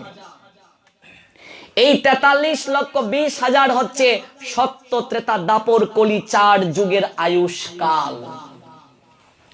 সত্য যুগে, ত্রেতা যুগে, দাপর যুগে, কলি যুগে সব মিলে 43,20,000। এই যুগ যখন 71 বার ঘুরবে তখন তাকে এক দিব্য যুগ বলা হবে। এক দিব্য যুগে ভগবান কৃষ্ণ একবার জগতের বুকে আসেন, দিব্য দাপর যুগ সেটাকে বলা হয়। বর্তমানে কলিযুগ যে চলছে, এই কলিযুগের লক্ষণের কথা বহুবিধ শাস্ত্রে বর্ণনা আছে। আমরা যে প্রসঙ্গে শুনছিলাম গীতার আবির্ভাবের কথা, এইভাবে প্রায় 20,05,000 বছর আগে মনু তার পুত্র শশাগড়া পৃথিবীর অধীশ্বর ইক্ষ্বাকুকে গীতার জ্ঞান দান করেছিলেন আনুমানিক 20,05,000 বছর আগে। বর্তমানে মনুর আয়ু আনুমানিক 30,53,00,000 বছর, তন্মধ্যে 12,04,00,000 বছর অতিবাহিত হয়ে গেছে। আমরা যদি মনে করি মনুর জন্মের সময় ভগবান কৃষ্ণ গীতার জ্ঞান বিবস্বানকে দান করেছিলেন, তাহলেও বলা যায় গীতা প্রায় 12,04,00,000 বছর আগে, এবং মানব সমাজে এই জ্ঞান প্রায় 20,00,000 বছর ধরে বর্তমান। 12,04,00,000 বছর আগে। এই জন্য সনাতন ধর্ম, মনিটরে সাউন্ড দাও, পৃথিবীর সর্বশ্রেষ্ঠ ধর্ম এই সনাতন ধর্ম অকৃপণ ভাবে সবাইকে দিয়েছে। এই তত্ত্বটি পাবেন as it is Shrimad Bhagavad Gita 4th অধ্যায় জ্ঞান যুগ 1 নং শ্লোকের তাৎপর্য পৃষ্ঠা 238 এবং 239 পৃষ্ঠায়। তাহলে বলা যেতে পারে এই শ্রীমদ্ ভগবদ গীতা আমরা যে এখন গ্রন্থকারে পাই, ছাপাখানা তো আবিষ্কৃত হয়েছে মাত্র কয়েকশো বছর হয়। তার আগে গীতার জ্ঞান কোথায় ছিল বাবা? প্রশ্ন আসতে পারে না? অক্ষর যখন ছিল না, লিখার পদ্ধতি যখন ছিল না, তখন গীতা কোথায় ছিল? উত্তর দিচ্ছেন ভগবান শ্রীমদ্ ভগবদ গীতা 4th অধ্যায় জ্ঞান যুগের 2 নং শ্লোকে, এবং পরম্পরা প্রাপ্ত মিমম রাজর্ষয় বিদুহ সকালেন ইহ মহতা যুগ নষ্ট পরন্তপ। এই জ্ঞান গুরু পরম্পরা ক্রমে ছিল। গুরুদেব বলতেন, শিষ্য সেটা শুনে শুনে মনে রাখতে পারত। এটাকে বলছে গুরু পরম্পরা, লিসেনিং পাওয়ার। ওয়ান্স আপন এ টাইম সকালেন ইহ মহতা যুগ নষ্ট পরন্তপ। কালের প্রভাবে এই জ্ঞান এক সময় নষ্ট হয়ে যায়, আমরা এই জ্ঞানটা হারিয়ে ফেলি। তাই ভগবান এই জ্ঞানকে আবার জগৎ জীবকে দান করার জন্য আজ থেকে আনুমানিক 5,000 বছরের আগে ভারতের হরিয়ানা রাজ্যের কুরুক্ষেত্রে সরস্বতী নদীর তীরে জ্যোতিষর নামক জায়গায় অগ্রহায়ণ মাসের শুক্ল পক্ষের মুখ্যদা একাদশী রোজ রবিবার সকাল আনুমানিক 8:30 ভেতরে একটা বটবৃক্ষের নিচে বসে 40 মিনিটের মাঝে অর্জুনকে উপলক্ষ করে জগতের সবাইকে গীতার জ্ঞান দান করলেন। 5,000 বছরের আগে। কোথায়? ভারতের হরিয়ানা রাজ্য। কোন নদীর তীরে? সরস্বতী নদীর তীরে। কোন জায়গায় গীতার জ্ঞান দিলেন? জ্যোতিষর নামক জায়গায়। কোন মাসে গীতার জন্ম হয়েছে? অগ্রহায়ণ মাস। কোন পক্ষ? শুক্ল পক্ষ। কোন একাদশী? মুখ্যদা একাদশী। কোন বার? রবিবার। রবিবার হিন্দু সমাজে বিশেষ ভাবে পালন করে। আপনারা করেন কি? রবিবারে অনেকেই নিরামিষ খায়। খায় কি? কেন খেতে হয়? অনেকেই বলবে বাবা এটা তো জানি না। অনেকেই বলে রবিবার গুরুবার। গুরুবার বলে কোন বার নেই, গুরুদেব এটা বানিয়ে ফেলেছে। রবিবার 3টা কারণে বিখ্যাত। 3 কারণ ব্যাখ্যা করলেই তো 3 ঘন্টা শেষ হবে না। প্রথম কারণ, এই পৃথিবীর যেদিন জন্ম হয়েছিল সত্য যুগের প্রথম দিনটা ছিল রবিবার। দ্বিতীয় কারণ, সমুদ্র মন্থন যখন করা হয়েছিল, বিষ উঠেছিল, অমৃত উঠেছিল, দেবাদিদেব মহাদেব বিষকে কণ্ঠে রেখে নীলকণ্ঠ সাজলেন, সেই বারটা ছিল রবিবার। ভগবান গীতার জ্ঞান যেদিন দান করলেন সেই বার রবিবার। তাই রবিবারে মাছ মাংস যদি খায়, চুল যদি কাটে, নখ যদি ফেলে, মানুষের দেহের 33টা গুণ নষ্ট হয়ে যায়। 33টা গুণ কি কি? দেখুন, একটার পিছনে আরেকটা লিঙ্ক আছে। এট ফার্স্ট শ্রী কমে যায়। শ্রী শব্দের অর্থ কি? 25টা অর্থ রয়েছে শ্রী শব্দের। 25টা অর্থ ব্যাখ্যা করলে কত সময় লাগবে? তাছাড়া আমরা জানলাম 33টা গুণ। 33 গুণ কি? 25টা অর্থ কি? শুধু শ্রী 25টা অর্থ আছে। এই যে বলা হয়েছে শ্রীমদ, শ্রী অর্থ কি? শ্রী শব্দের 25টা অর্থ রয়েছে।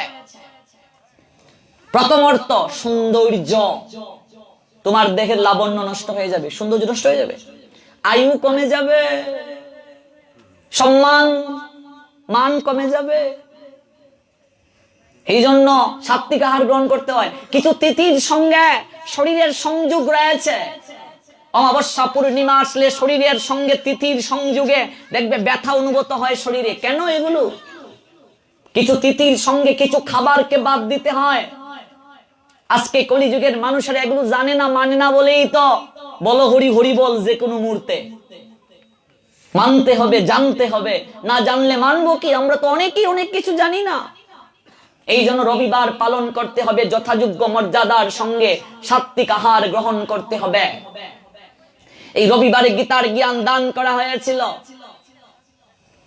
40 মিনিটের মাঝে গীতার জ্ঞান দান করা হয়েছে বাবা। তার পিছনে একটা সায়েন্টিফিক কারণ আছে। এই যে আমাদের ব্রেইনের সেল রয়েছে, মেডিকেল সায়েন্স বলছে after listening 40 minute our listening power consume time to time। 40 minute শ্রবণের পর আমাদের শ্রবণ শক্তি ধীরে ধীরে কমে যায়। 40 মিনিটের মাঝে গীতার জ্ঞান দান করা হয়েছে। শ্লোক কয়টা গীতায়? 574 ভগবানের, অর্জুনের 85, সঞ্জয়ের 40, ধৃতরাষ্ট্রের 1টি, মোট শ্লোক 700টি। গীতায় কয়টা শ্লোক? 700টি। ভগবানের কয়টা? 574, অর্জুনের 85, সঞ্জয়ের 40, ধৃতরাষ্ট্রের 1টা শ্লোক। 3টা কাণ্ডে বিভক্ত: কর্মকাণ্ড, ভক্তিকাণ্ড, জ্ঞান কাণ্ড। গীতা কোন ছন্দে রচিত? অনুষ্টুপ ছন্দ এবং ত্রিষ্টুপ ছন্দ। অনুষ্টুপ ছন্দে কয়টা শ্লোক? 645টা। ত্রিষ্টুপ ছন্দে কয়টা? 55টা। কোন ছন্দে কয়টা অক্ষর আছে, কিভাবে শ্লোকগুলো হলো, গুরুদেবের কৃপায় সব কিছু বলতে পারবো, কিন্তু অনেক দেরিতে শুরু করেছেন, সময়টা কম। এই শ্রীমদ্ ভগবদ গীতাতে 18টা অধ্যায় রয়েছে। প্রথম অধ্যায় অর্জুন বিষাদ যোগ। অর্জুন বিষাদ যুগে মোট শ্লোক সংখ্যা 46টা শ্লোক আছে। ভগবানের কোন শ্লোক নাই। অর্জুনের 21টি, সঞ্জয়ের 24টি, ধৃতরাষ্ট্রের 1টি। দ্বিতীয় অধ্যায় যার নাম সাংখ্যযুগ। সাংখ্যযুগে মোট শ্লোক সংখ্যা 72। ভগবানের 63টি, অর্জুনের 6টি, সঞ্জয়ের 3টি।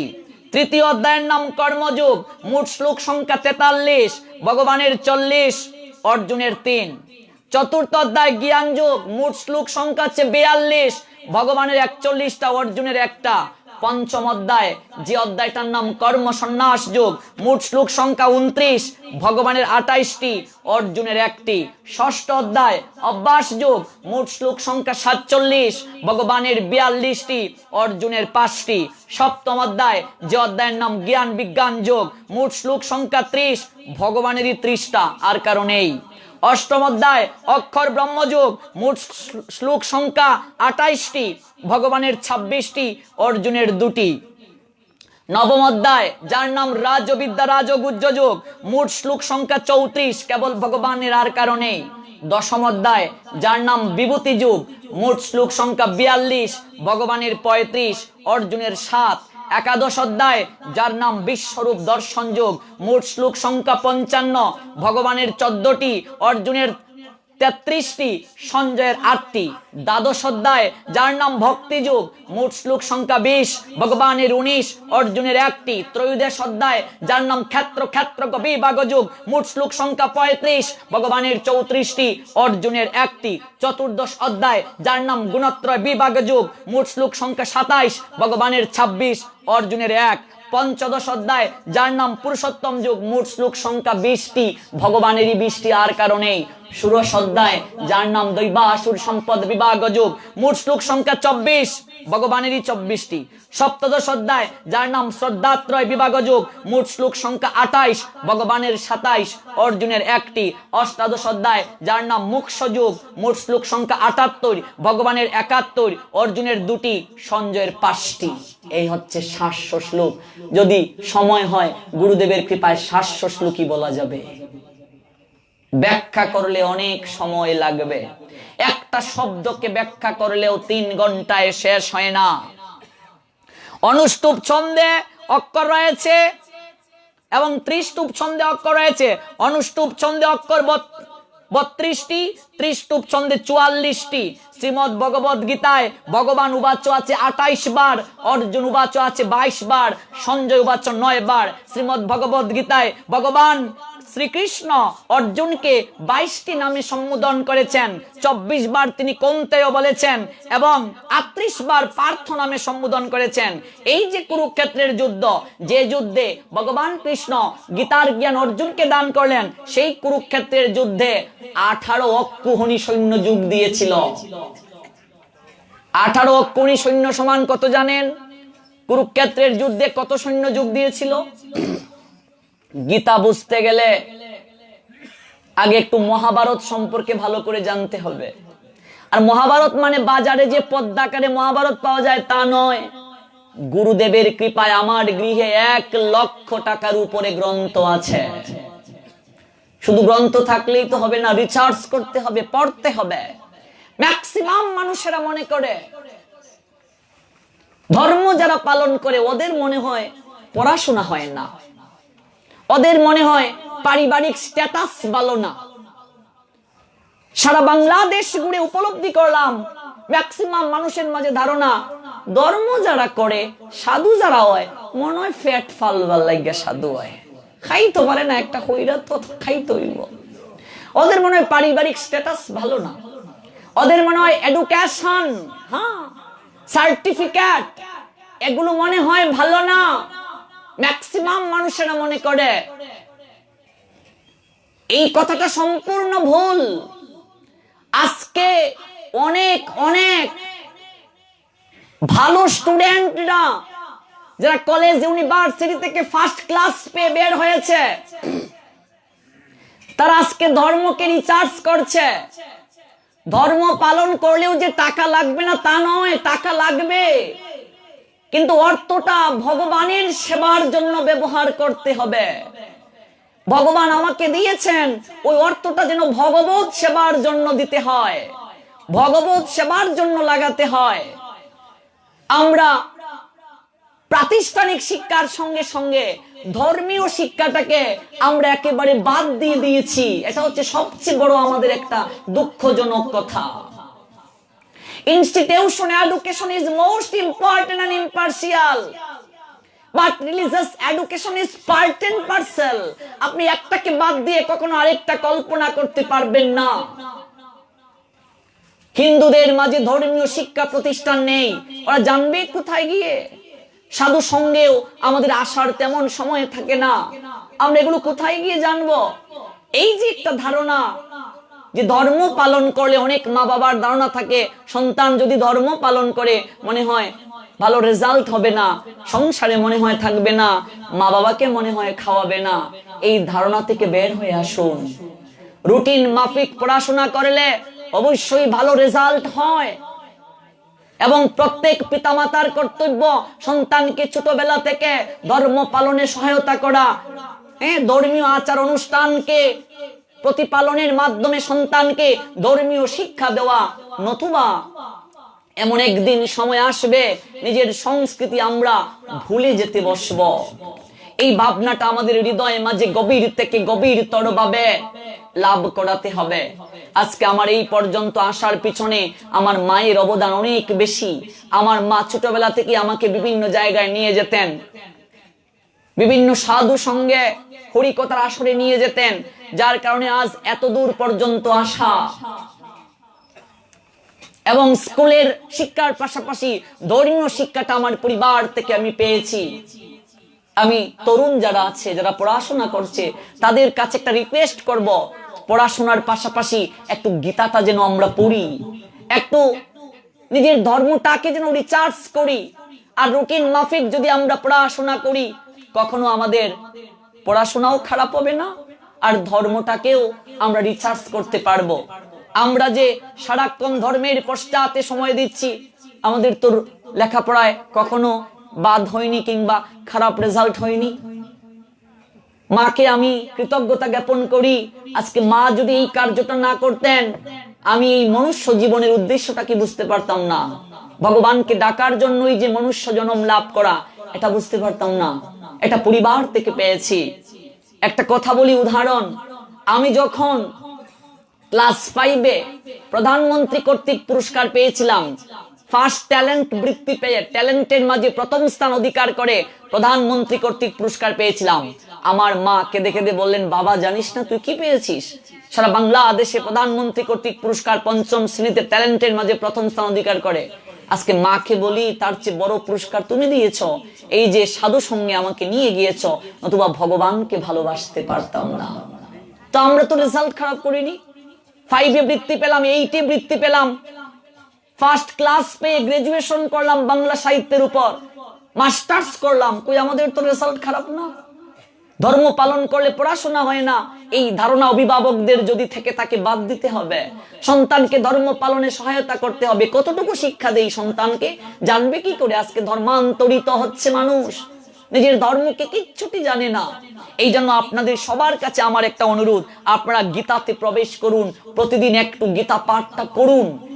আমরা যে বিষয়টা নিয়ে আলোচনা করার জন্য বলেছিলাম, খুবই সংক্ষেপে, এই শ্রীমদ ভগবত গীতা অক্ষরগুলোর কথা। শ্রী শব্দের 25টি অর্থ, তন্মধ্যে প্রথম অর্থটা হচ্ছে সৌন্দর্য, যে সৌন্দর্যের কোনো বিনাশ নাই। তারপর ম শব্দর দ্বারা বোঝানো হয়েছে মম বাণী। মম মানে কি? আমার, আমার বাণী। কার বাণী? ভগবান কৃষ্ণের বাণী। দ দ্বারা বোঝানো হয়েছে হৃদয়ের স্বরূপ, হার্ট। ভগবান বলছেন গীতা মে হৃদয়ং পার্থ, গীতা আমার হৃদয়। গীতা মে সার মুত্তমম, গীতা আমার সার সর্বস্ব। গীতা মে জ্ঞান মত্তুগ্রম, গীতা মে জ্ঞান মব্বয়ম, গীতা মে চুত্তমং স্থানং, গীতা মে পরমং পদম, গীতা মে পরম গুরু। গীতাশ্রয়ে অহম তিষ্ঠামি, গীতা মে পরমং গুজ্জম, গীতা জ্ঞানং সমাশ্রিত ত্রিলোকিং পালয়াম্যহম। ভগবান বলছেন গীতা আমার হৃদয়, গীতার জ্ঞানকে আশ্রয় করে জগৎ সংসারকে আমি প্রতিপালন করে থাকি। গীতা আমার পরম পদ, গীতা আমার গৃহ। ভগবানের হৃদয় গীতা। তারপর ভ শব্দটি দ্বারা বোঝানো হয়েছে ভব বন্ধন খণ্ডন কর। এই গীতা আমাদের জন্ম মৃত্যুর চক্রাকার নষ্ট করে, ভবের বন্ধন খণ্ডন করে। শ্রী ম দ ভ। তারপর দেখুন গ আছে, গ দ্বারা বোঝানো হয়েছে কি? গ দ্বারা বোঝানো হয়েছে গমনাগমন হয়ে যায় বারণ। এই মনুষ্য জন্ম লাভের পিছনে আমরা 9 লক্ষ বার জলজ প্রাণী হয়ে জন্ম নিয়েছি, 11 লক্ষ বার কৃমিকীট হয়ে জন্ম নিয়েছি, 10 লক্ষ বার পাখি হয়ে জন্ম নিয়েছি, 20 লক্ষ বার গাছপালা হয়ে জন্ম নিয়েছি, 30 লক্ষ বার পশু হয়ে জন্ম নিয়েছি, 4 লক্ষানি মানবা 4 লক্ষ মানুষ হয়ে এসেছি। এই যে জন্ম মৃত্যুর চক্রাকার গমনাগমন, এই গমনাগমন বারণ করে দেয় গীতা। এই গ দ্বারা বোঝানো হয়েছে গমনাগমন। এটা অষ্টাদশ অধ্যায়। তারপর অষ্টম অধ্যায়, সপ্তম অধ্যায়, আরো অনেক অধ্যায়ের বিভিন্ন শ্লোকে বলা হয়েছে। আমি সংস্কৃত গুলো একেবারে কম বলছি, খুব সহজে যেন আমরা বুঝতে পারি। তারপর ব, এই ব দ্বারা বোঝানো হয়েছে বরিষ্ঠ সর্বশাস্ত্রেষু, অর্থাৎ গীতা হচ্ছে সমগ্র জ্ঞানের সার সর্বস্ব জ্ঞান। ভগবান বলছেন O conqueror of wealth there is not root superior to me, everything rests upon to me as pulse or strung of thread. ভগবান বলছেন আমার থেকে সমস্ত কিছু সৃষ্টি হয়েছে। মত্ত পরতরম নন্নত কিঞ্চিতাস্তি ধনঞ্জয়, মই সর্বমিদম প্রতম সূত্রে মণিগণাইব।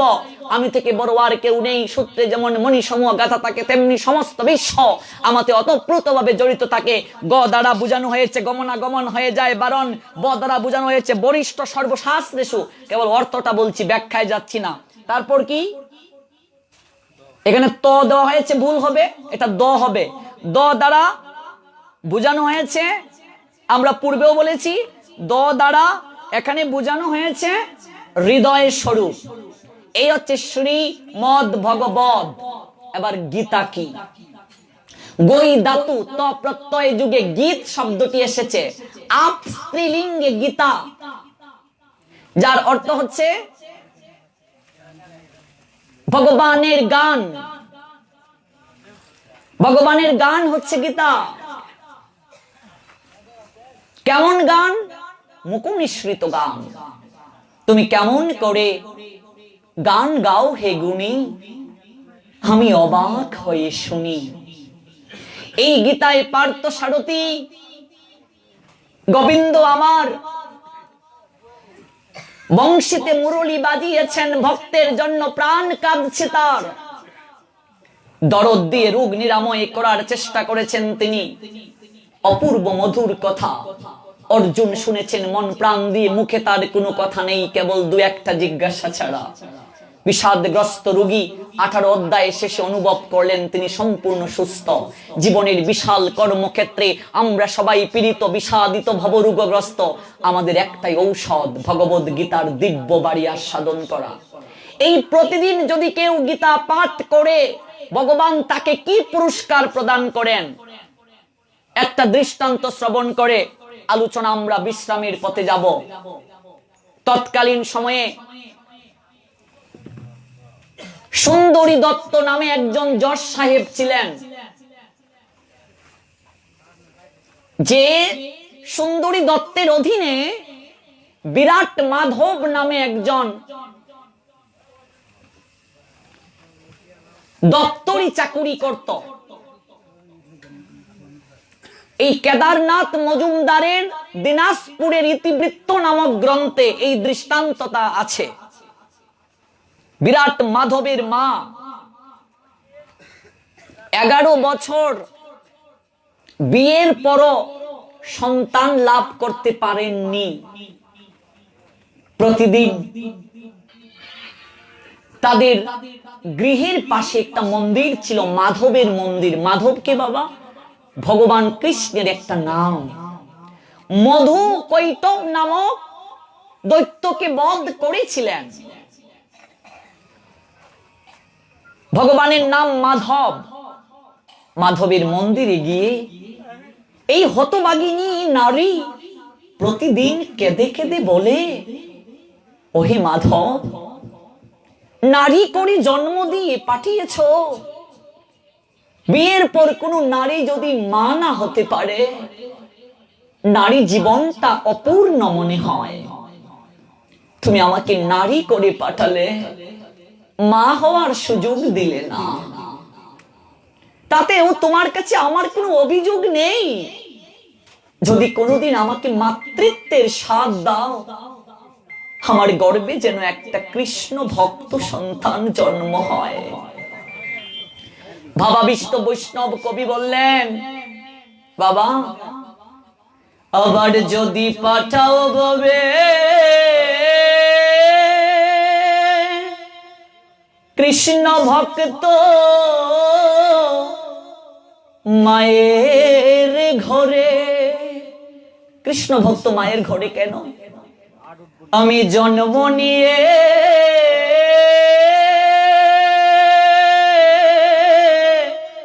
করি যেন কৃষ্ণ ভক্তের দুগ্ধ পান। জন্মটা নিয়েই যেন কৃষ্ণ ভক্ত মায়ের দুধ পান করতে পারি।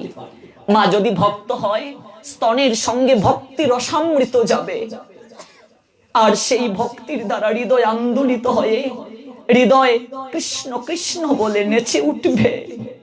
আর মা যদি জাগতিক সম্পন্ন হয়, ছেলেও জাগতিক হবে। প্রার্থনা করে, মাধব আমি তোমার কাছে কোনো নালিশ করব না, হয়তো আমার কর্মফলের কারণে মা হতে পারছি না।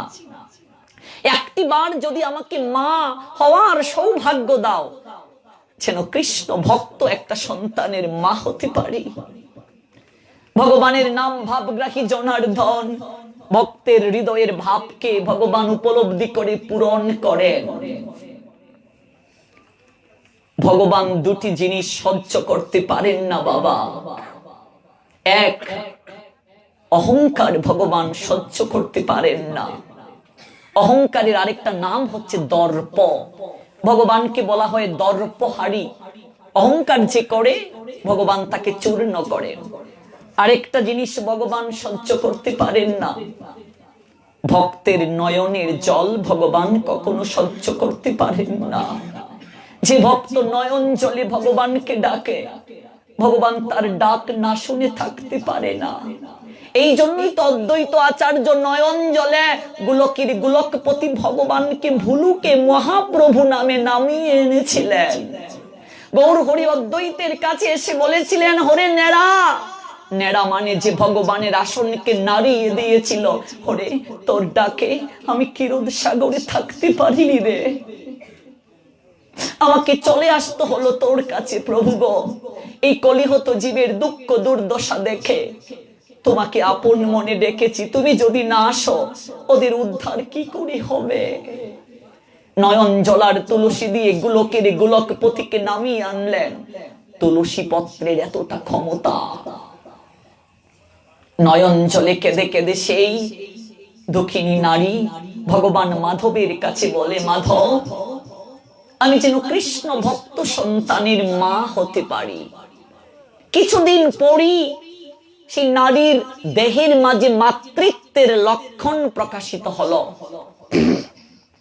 গর্ভকালীন অবস্থায় কৃষ্ণ প্রসাদ গ্রহণ করলো সেই নারী, হরিকথা শ্রবণ করলো, হরিনাম করলো।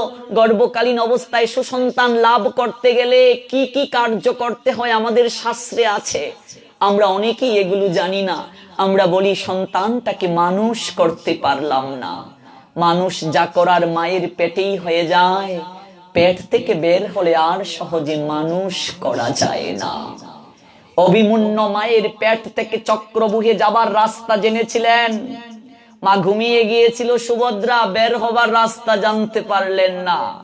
প্রহ্লাদ মায়ের পেটে ভাগবত শিখে বের হয়েছিলেন, সুখদেব মায়ের পেটে ভাগবত শিখে এসেছিলেন। এই জন্য ভক্তি যাজনের শিক্ষা গর্ভকালীন অবস্থায় মাকে নিতে হয়। এটাকে গর্ভ সংস্কার বলছে ভাগবত। হরি কথা শ্রবণ করে কৃষ্ণ প্রসাদ গ্রহণ করে আর ভগবানকে ডাকে, তুমি আমাকে যে সন্তানটি দিবে যেন কৃষ্ণ ভক্ত হয়। একটা কৃষ্ণ ভক্ত সন্তান যদি জগৎকে উপহার দিতে পারে কোনো মা, লক্ষ লক্ষ ভক্ত তৈরি করতে পারে একজন কৃষ্ণ ভক্ত। এই জন্য রত্ন গর্ভা সেই মা সন্তানকে যে ভক্ত করতে পারে, সৎ চরিত্রের করতে পারে। যথাসময়ে একটা পুত্র সন্তান জন্ম হলো, আনন্দের সীমা নেই দুঃখিনী নারীর। মাধবকে প্রণাম দিয়ে বলছে, তুমি আমার ইচ্ছে রেখেছো প্রভু, ডাকার মতো ডাকলে তুমি যে কৃপা করো তার দৃষ্টান্ত পেলাম। তুমি আমাকে বিরাট কিছু দিয়েছো উপহার, তাই আজ থেকে এই পুত্রের আমি নাম রাখলাম বিরাট মাধব। মাধব কৃষ্ণের নাম, মাধবের কাছ থেকে বিরাট কিছু পেয়েছেন তাই নাম রাখলেন বিরাট মাধব। ছোট্টবেলা থেকে মাকে ভক্তি যাজনের শিক্ষা নিতে হয়। স্তন পান করাচ্ছেন আর মুখে হরি নাম করছেন। এখনকার মায়েরা এই পদ্ধতিটা যদি অবলম্বন করত, সন্তানকে আমরা কিচ্ছা শুনিয়ে ঘুম পাড়াই। আমার মা গোপালের ছোট ছোট লীলা কথা বলতো, আমার এখনো মনে পড়ে। ছোটবেলায় এগুলো মায়ের কাছ থেকে শুনে শুনে মুখস্থ করে ফেলেছি। লক্ষণ শক্তিশালীর কিছু গল্প বলতো, মহিরাবণ বদের কিছু গল্প বলতো। ছোটবেলা থেকে এই শিক্ষাগুলো দিতে হয়। ছোট্টবেলা থেকেই বিরাট মাধব অনেকটা ভক্ত, ভগবানকে প্রণাম করে, সাধুকে দেখলে সম্মান করে। তার বয়স যখন 6 বছর, তার বাবা দেহ ত্যাগ করে অপারে গমন করলো। বিধবা মা অন্যের বাড়িতে কাজ করে বিরাট মাধবকে স্কুলে ভর্তি করিয়েছে। 8ম শ্রেণী পর্যন্ত যখন বিরাট মাধব পড়াশোনা করলো, বিরাট দেখলো আমার মা এত কষ্ট করে আমাকে পড়ায়, না আমি একটা কিছু করব। তখনকার সময়ে অষ্টম শ্রেণী পর্যন্ত পড়াশোনা করেও কিন্তু চাকরি হতো। দপ্তরির একটা চাকরি নিয়েছে বিরাট মাধব। মাকে এসে বলছে, মা তোমার এই কষ্ট আমি আর সহ্য করতে পারি না, আজ থেকে আমিও একটা কাজ করব, আমি আগামীকালই যোগদান করব, মা তুমি আমায় আশীর্বাদ করে দাও। বিরাট, আমি তোকে কি আশীর্বাদ করব রে, যে তোকে আমাকে প্রসাদ রূপে দিয়েছে, তার কাছে আজ তোকে আমি নিয়ে যাব, চল বাবা। এই যে মাধবের মন্দির জানিস, 11টি বছর আমি এই জায়গায় প্রণাম করে নয়ন জলে অঞ্জলি দিয়েছি মাধবের চরণে, সন্তুষ্ট হয়ে তোকে মাধব প্রসাদ রূপে দিয়েছে, যেদিন তার ইচ্ছে হবে আমার কাছ থেকে তোকে নিয়ে যাবে। ডাক যেদিন চলে আসবে, কোন পিতামাতা কি সন্তানকে ধরে রাখতে পারবে? পারবে না, আমানত রূপে পেয়েছি আমরা।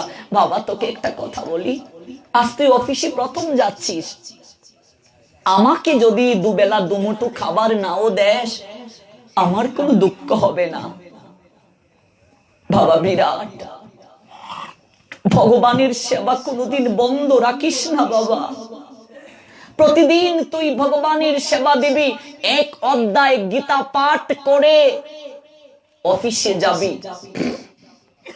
আমাদের সমাজে দেখা যায়, জাতক হলে আমরা ঠাকুরের সেবা বন্ধ করে দেই, অশৌচ হলে সেবা বন্ধ করে দেই, কতটা অশাস্ত্রীয় কাজ আমরা করি। জাতক যদি কারো হয়, আমরা কি না খেয়ে থাকি বাবা? তো ভগবানকে যে না খাইয়ে রাখছি, তার কি ক্ষুধা লাগে না? তার কি তৃষ্ণা লাগে না? শাস্ত্রে বহুবিধ দৃষ্টান্ত আছে। গোবিন্দ ঘোষের একটা ছেলে গৌরাচাঁদ যখন মারা গেল, গোবিন্দ ঘোষ সেবা বন্ধ করে দিয়েছে। রাত্রিবেলা তার আরাধ্য বিগ্রহ গোপীনাথ স্বপ্নে দেখিয়েছে, হে রে গোবিন্দ, ঘুমিয়ে গিয়েছিস? না ঘুমাইনি, একটাই ছেলে মরে গেছে, পুত্র সুখে ঘুমাইনি, তুমি ঘুমাওনি? না রে গোবিন্দ, আমিও ঘুমাইনি। কেন ঘুমাওনি?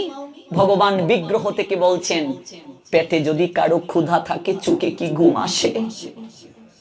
গোবিন্দ তোকে একটা প্রশ্ন করি, কোন বাবার যদি 2টি ছেলে থাকে, একটা ছেলে যদি মরে যায়, সেই বাবা কি আরেকটা ছেলেকে না খাইয়ে রাখে? আমি বুঝি তোর ছেলে নই? তুই না যেদিন আমার সেবা পূজা করার জন্য প্রথম এনেছিলে, তুই না বলেছিলে, গোপীনাথ আজ থেকে তুমি আমার ছেলের মতো।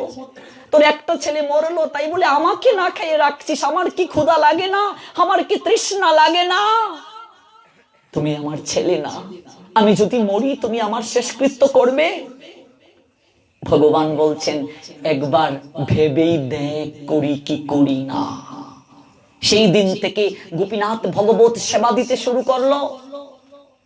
দেহ রাখার পর শিষ্যরা গোবিন্দ ঘোষের শেষকৃত্য করে এসে দেখে, গোপীনাথের বিগ্রহের গলার মাঝে ধরার চিহ্ন দেখা যাচ্ছে। বিগ্রহের মাঝে ধরার চিহ্ন। জগৎজীবকে ভগবান দেখাচ্ছেন, দেখো ওই গোবিন্দ আমাকে পুত্র ভেবেছিল, আর যে আমাকে পুত্র ভাবে, আমিও পিতার মৃত্যুর কারণে ধরার চিহ্ন গ্রহণ করে জগৎজীবকে সুখের বহিঃপ্রকাশ করছি। শিবাসাঙ্গীনাথে সবাই তো জানেন, শিবাসের একটা পুত্রই মরে গেল। মালিনী ক্রন্দন করছে শিবাসের গরণী। শিবাস বলছে, ওগো কাঁদতে যদি হয় ধীরে ধীরে কাঁদো, তোমার ক্রন্দনে যেন আমার মহাপ্রভুর কীর্তনে ব্যাঘাত না হয়, সেবায় যেন ব্যাঘাত না হয়। আবারও যদি তুমি কাঁদো, আমি গলায় কলসি বেঁধে গঙ্গায় ডুবে মরব। মহাপ্রভু সব জানেন। এসে বললেন, মালিনী কাঁদছো কেন? প্রভু একটাই পুত্র চলে গেছে, আবার পুত্রকে ফিরে পেতে চাও? কোন মা চায় না তার পুত্র ফিরে আসুক? মহাপ্রভু শিবাসীর পুত্রকে স্পর্শ করলেন, প্রাণ ফিরে পেল। ছেলেটা বলল, মা আমার জন্য মিছে কেন ক্রন্দন করছো? যার যাওয়ার সময় হয়ে যায় তাকে ধরে রাখা যায় না। আমার কত সৌভাগ্য দেখো, জগতের বুকে যিনি জন্ম মৃত্যুকে বারণ করেন, তার চন্দ্রবদন দর্শন করে আমি শেষ বিদায় নিতে পেরেছি, ভগবানের নামকে নিয়ে আমি বিদায় নিতে পেরেছি। এর চেয়ে কি বড় সৌভাগ্য হতে পারে? আমার জন্য না কেঁদে গৌর হরির জন্য কাঁদো, যে গৌর হরি তোমার আঙ্গিনায় কীর্তন করছেন। ওই গৌর হরি আমাদের শেষের বিদায়ের বেলার কান্ডারি। সেই গৃহে মহাপ্রভুর সেবা সেদিন বন্ধ হয়নি। আমরা বহুবিধ শাস্ত্রে দেখতে পাই নিত্য কর্ম কখনো বন্ধ করা যাবে না, মনে রাখবেন। বৃন্দাবনের এক বাবাজি মহারাজ ছোট্ট একটা বাচ্চাকে বলছেন লালা। বৃন্দাবনের ছোট বাচ্চাকে লালা বলে, লালা তোদের পরিবারের সদস্য কজন রে? 5 জন। কে কে? আমার বাবা, মা, আমি, আমার একটা বড় ভাই আর একটা বোন। চল না তোদের গৃহে যাব। মহারাজকে গৃহে নিয়ে গেল। বাবাকে ডেকে বলছে, আপনার ঘরের সদস্য কয়জন? ছেলেটার বাবা প্রণাম দিয়ে বলছে 4 জন। কে কে? আমি, আমার স্ত্রী যে আপনাকে নিয়ে এসেছে, আর আমার একটা মেয়ে। আপনার ছেলে না বললো আপনার সদস্য ঘরের 5 জন, ওর নাকি আরেকটা বড় ভাই আছে। এবার ওই গৃহকর্তা বলছে, ছেলেটা তো ছোট, অঙ্কে কাঁচা, ভুল করে বলে নিয়েছে। ছোট্ট ছেলেটাকে মহারাজ প্রশ্ন করলেন, আচ্ছা বলো তো লালা, তুমি না বললে তোমার আরেকটা ভাই আছে, বড় ভাই, ও কোথায়? বাবাজি মহারাজের আঙ্গুলটা ধরে ঠাকুর গড়ে নিয়ে গোপালটাকে দেখিয়ে বলছে, ওই গোপাল দাদাই তো আমার বড় ভাই। ঘুম থেকে উঠে আমার মা যখন আমাকে খাবার না দিয়ে স্নান করে ওই জায়গাটাতে খাবার দেয়, আমি মাকে একদিন বললাম, মা আমি না তোমার ছেলে, আমাকে খাবার না দিয়ে এখানে প্রথম কেন দাও?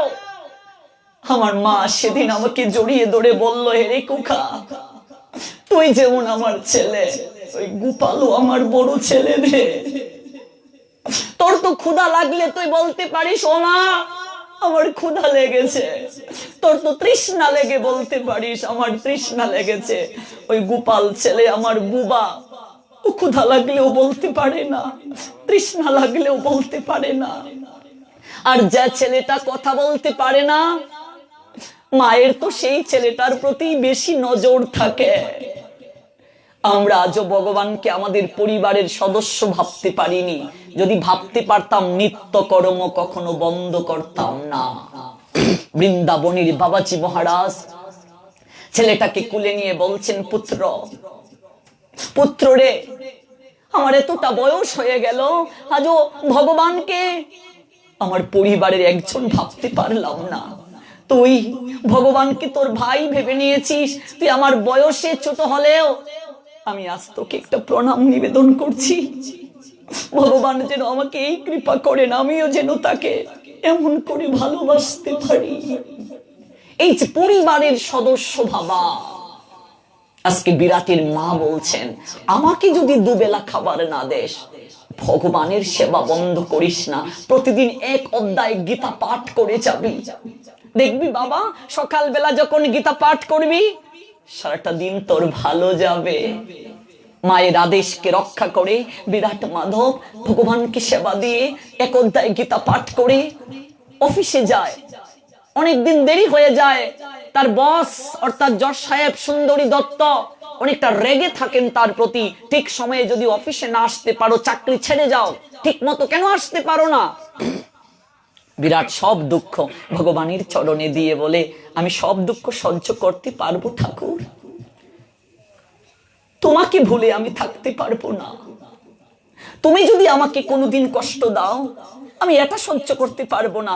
সমাজের নিন্দা সহ্য করতে পারবো, অপবাদ সহ্য করতে পারবো। মীরাবাই বলেছিলেন, শেষের দিনে তুমি আমাকে ঠকিও না, অন্তত শেষের দিনে যেন তোমার অভয় চরণটাকে লাভ করতে পারি, এই কৃপাটা অন্তত করিও। একদিন বিরাট মাধবীর মা বলছেন, পুত্র, তোমার বাবার আত্মার শান্তি কামনায় আমি একটা গীতা যজ্ঞের আয়োজন করব। 3 দিন কি তোমার বাবুজির নিকট থেকে ছুটি আনতে পারবে? বিরাট বলছে, আমার বাবুজিকে বলে দেখি ছুটি দেয় কিনা। বাবুজি, আমাকে 3 দিনের ছুটি দিতে হবে। ছুটি এখন দেয়া যাবে না। বাড়িতে আসার পর মা বলছে, বিরাট বাবা ছুটি পেয়েছো? ভাবছে মিথ্যে কথা বলবো, না যদি বলি ছুটি পাইনি মা কষ্ট পাবে। মাকে বলছে না মা ছুটি পেয়েছি, তুমি এই 3 তারিখে আয়োজন করো। আয়োজন হলো, ছুটি কিন্তু পায়নি। অনেক ভক্ত বৈষ্ণব আসলো, 3 দিন গীতা যজ্ঞ হলো। শেষের দিন বৈষ্ণব ভক্তদেরকে দক্ষিণা দিয়ে দিয়ে বিদায় দেয়া হচ্ছে।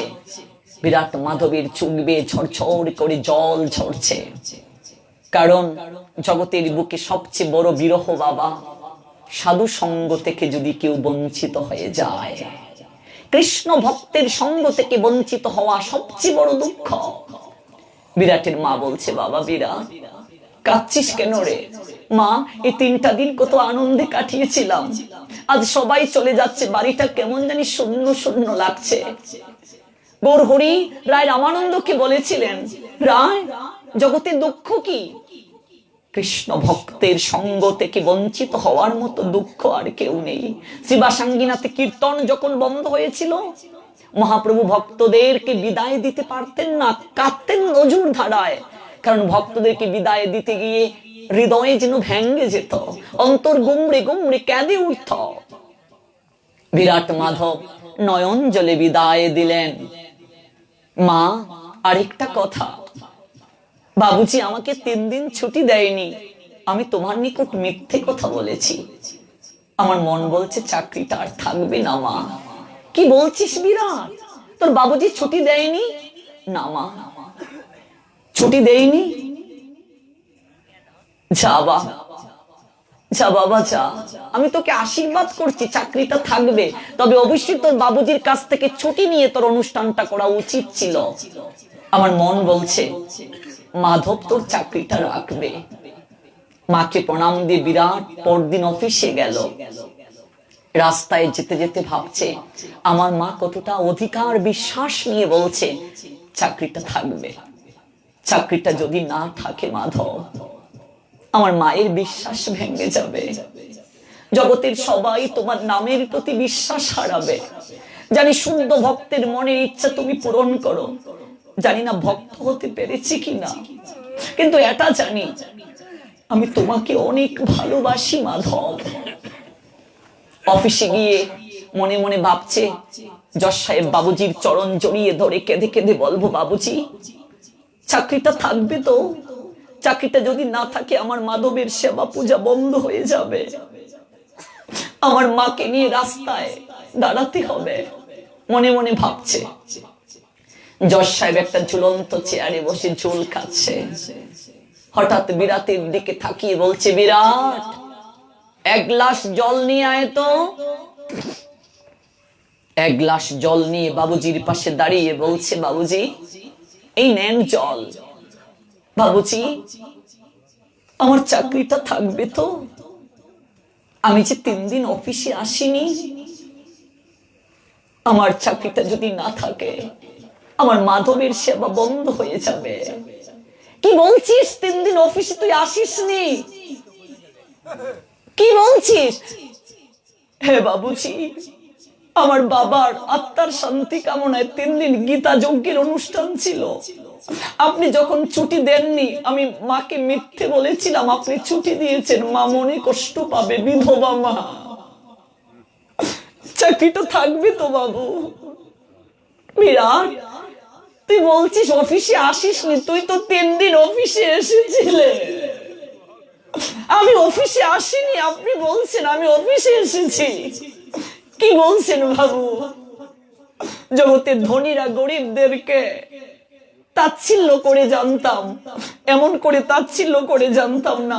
আমি অফিসে আসিনি, আপনি বলছেন আমি অফিসে এসেছি। বিরাট তুই প্রতিদিন নির্ধারিত সময়ে অফিসে এসেছিস, আমি যে চেয়ারটায় বসি না বিরাট, এই চেয়ারটা ঝাড় দিয়ে রেখেছিস। বিরাট প্রতিদিন ফুলদানিতে একটা করে ফুল রেখেছিস। বিরাট আমাকে 1 গ্লাস জল দিয়েছিস।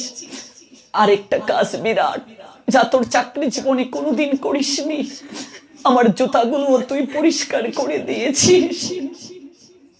বিশ্বাস যদি না হয় দস্তগতের খাতাটা নিয়ে আয়। দস্তগতের খাতা এনে দেখে বিরাট যেভাবে প্রতিদিন সাইন করে এইভাবেই দেয়া আছে।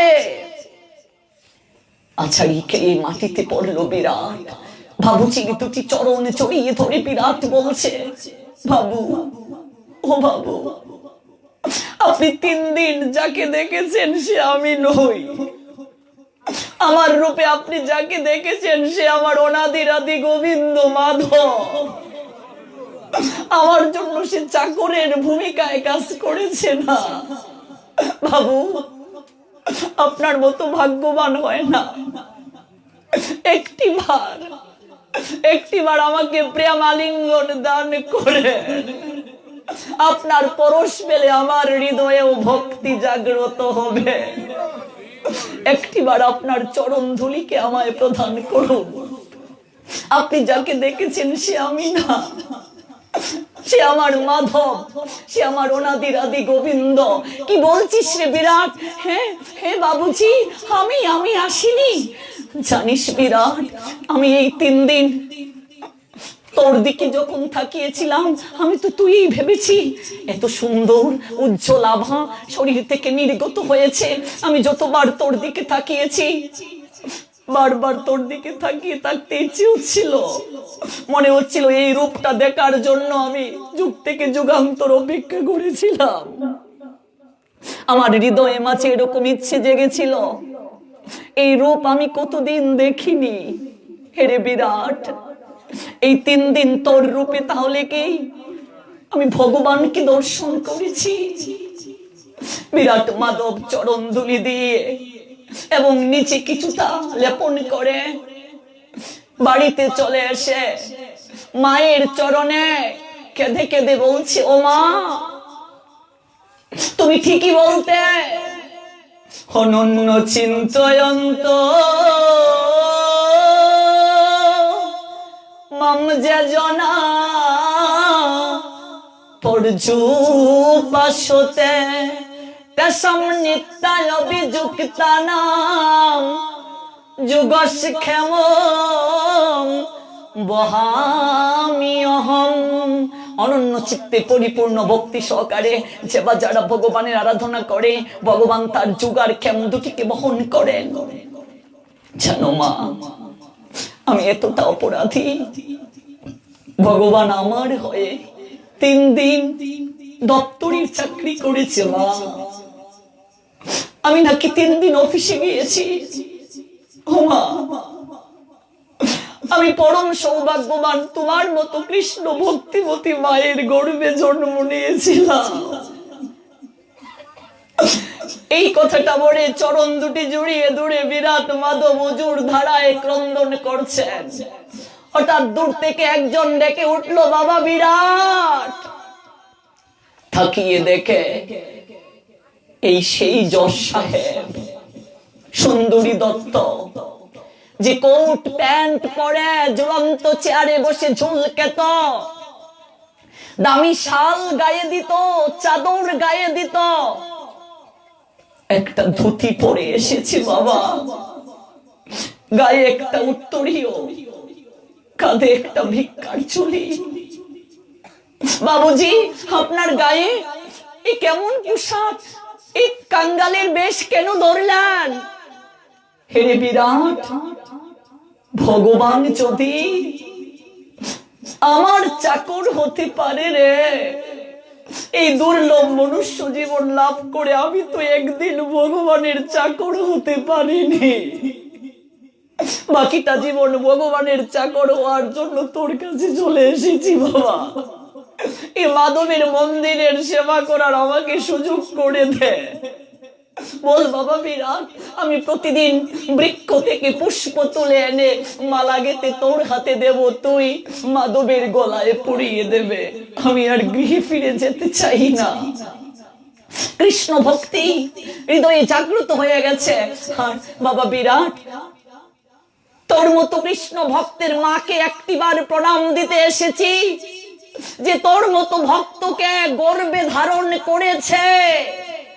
আর একটু চরণ ধুলি নিয়ে আমি তার কাছে প্রার্থনা করতে এসেছি, অন্তত শেষের দিনে তার নামটি নিয়ে যেন জগৎ থেকে যেতে পারি। বাবা, জপ করি যা করি গো, ভক্তি যাজন করি যা করি না কেন, আমরা পরীক্ষা দিচ্ছি, ফল তো হবে শেষের দিন। কে কিভাবে জগৎ থেকে যাবে। জীবন বেলা কিন্তু সবারই ধীরে ধীরে চলে যাচ্ছে। কার যে কখন ডাক এসে যাবে কেউ বলতে পারবে না। কতজনকে দেখেছি বিছানায় পড়ে ছটফট করে, দেহ থেকে মাংস পিণ্ড পচে পচে পড়ে, মৃত্যুর জন্য চিৎকার করে কাঁধে, গোবিন্দ মুক্তি দাও। মুক্তির কাজ যদি না করি মুক্তি কি পাবো বাবা? এই জন্য জ্ঞানী যে সে ভগবানের কাছে কি প্রার্থনা করে, প্রকৃত ভক্ত ভগবানের কাছে কি চায়, বৈষ্ণব মহাজন শিক্ষা দিলেন। ওগো নামের মালা লইয়া গলে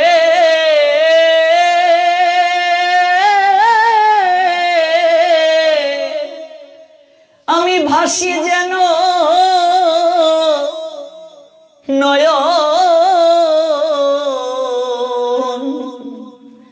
নয়নে জ্বলে গো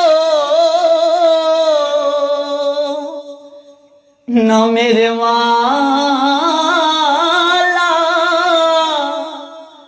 হোগো নামের মালা লইয়া গলে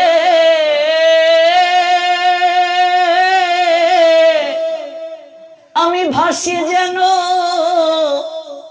নয়ন, নয়নে জ্বলে গো ভক্তের চরণ ধুলি। ও ভক্তের চরণ ধুলি লইয়া মাথে আমি করি যেন প্রসাদ জ্ঞান। এই যে ভক্তের চরণ ধুলি, যে ধুলি পাওয়ার জন্য দেবতারাও পর্যন্ত বাঞ্ছা করে গো। গোপীর ধুলি, চরণের ধুলি, ভক্তের চরণ ধুলি গঙ্গাতে যদি পড়ে গঙ্গা পর্যন্ত পবিত্র হয়ে যায়। আজ আমরা সেই চরণ ধুলি পাওয়ার সুযোগ পেয়েছি। এই চরণ ধুলিতে অভিষিক্ত হয়ে অনাদিরাদি শ্রী গোবিন্দ ভগবান কৃষ্ণ অর্জুনের রথের শুধু তিনি সারথি নন, তিনি আমাদের প্রত্যেকের জীবন রথের সারথি। সেই ভগবান গোবিন্দের কাছেই প্রার্থনা করে আজ বিদায় নেব আলোচনা থেকে। হে প্রভু, হে প্রাণনাথ, হে অনাদিরাদি গোবিন্দ, অন্তত শেষের দিনে তোমার নামটা নিয়ে যেন এই পৃথিবী থেকে যেতে পারি। আর এর জন্য অভ্যাস প্রয়োজন। আমরা যদি অভ্যাস না করি শেষের দিনে নাম তো আর মুখে আসবে না। অভ্যাস করতে হবে জপমালা নিয়ে, একাদশী ব্রত করতে হবে, তুলসী স্নান প্রণাম পরিক্রমা করতে হবে, কণ্ঠে তুলসীর মালা দিতে হবে, সাধু সঙ্গ করতে হবে। দেখবেন ধীরে ধীরে হৃদয়ে মাঝে ভক্তি জাগ্রত হয়ে গেছে। যাবো কি নিয়ে জগৎ থেকে বাবা? ভব নদী পার হবার পথ কি পরিষ্কার করছি? এই ছোট্ট ঘটনাটি বলেই শেষ করব। একটু ধৈর্য ধরতে হবে, আবার দেখা হবে কি হবে না জানি না। ভগবান রামচন্দ্র লীলা শেষ করে স্বধামে চলে যাবেন। সরযূ নদীর তীরে এসে দাঁড়িয়ে আছেন। পারাপার করার একটা মাঝি, এপার ওপার যে নদী পারাপার করে, সেই মাঝিকে বলছেন, হেরে মাঝি, আমাকে নদীটা পার করে দে। এপার ওপার পারাপার করার মাঝিটা বলছে, হাতে কি কড়ি আছে? কড়ি না রে মাঝি, আমার হাতে তো কড়ি নেই। স্বয়ং ভগবানকে যদি বলে কড়ি আছে কিনা, নৌকার মাঝি ভগবান তো লীলা করে জগৎকে শিক্ষা দেন। আমার হাতে কড়ি নেই রে মাঝি, একবার অনুগ্রহ করে নদীটা পার করে দে। দেখো বাপু, আমি কড়ি ছাড়া কাউকে পার করি না, পার করে দে না। আমি শেষের দিনে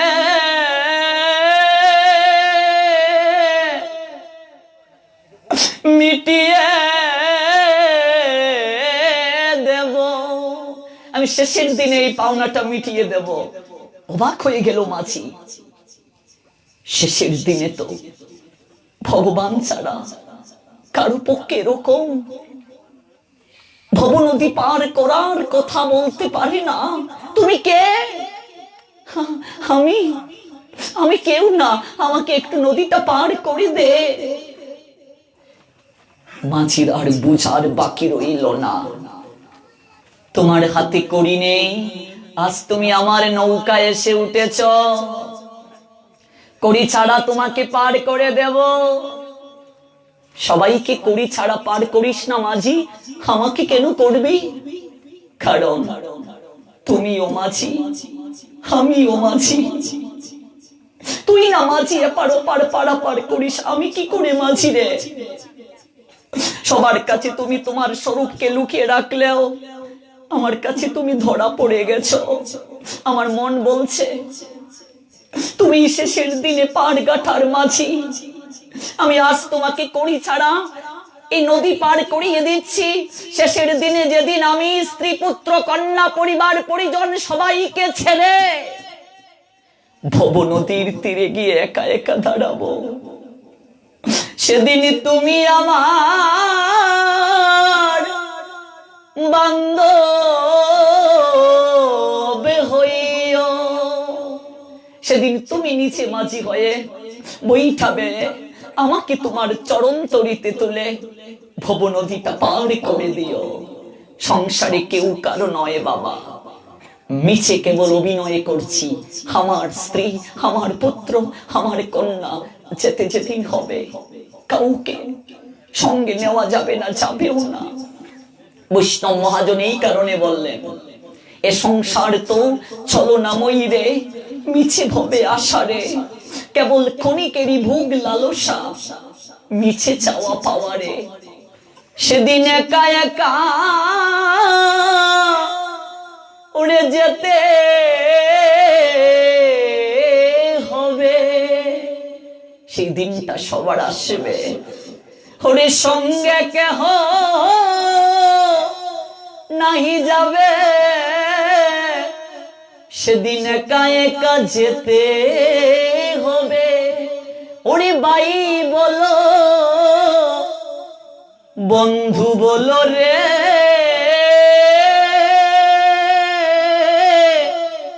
ভবে কেউ তো কারো নয়, কেবল ক্ষণিকারী ভোগ লালসা, মিছে পরিচয়।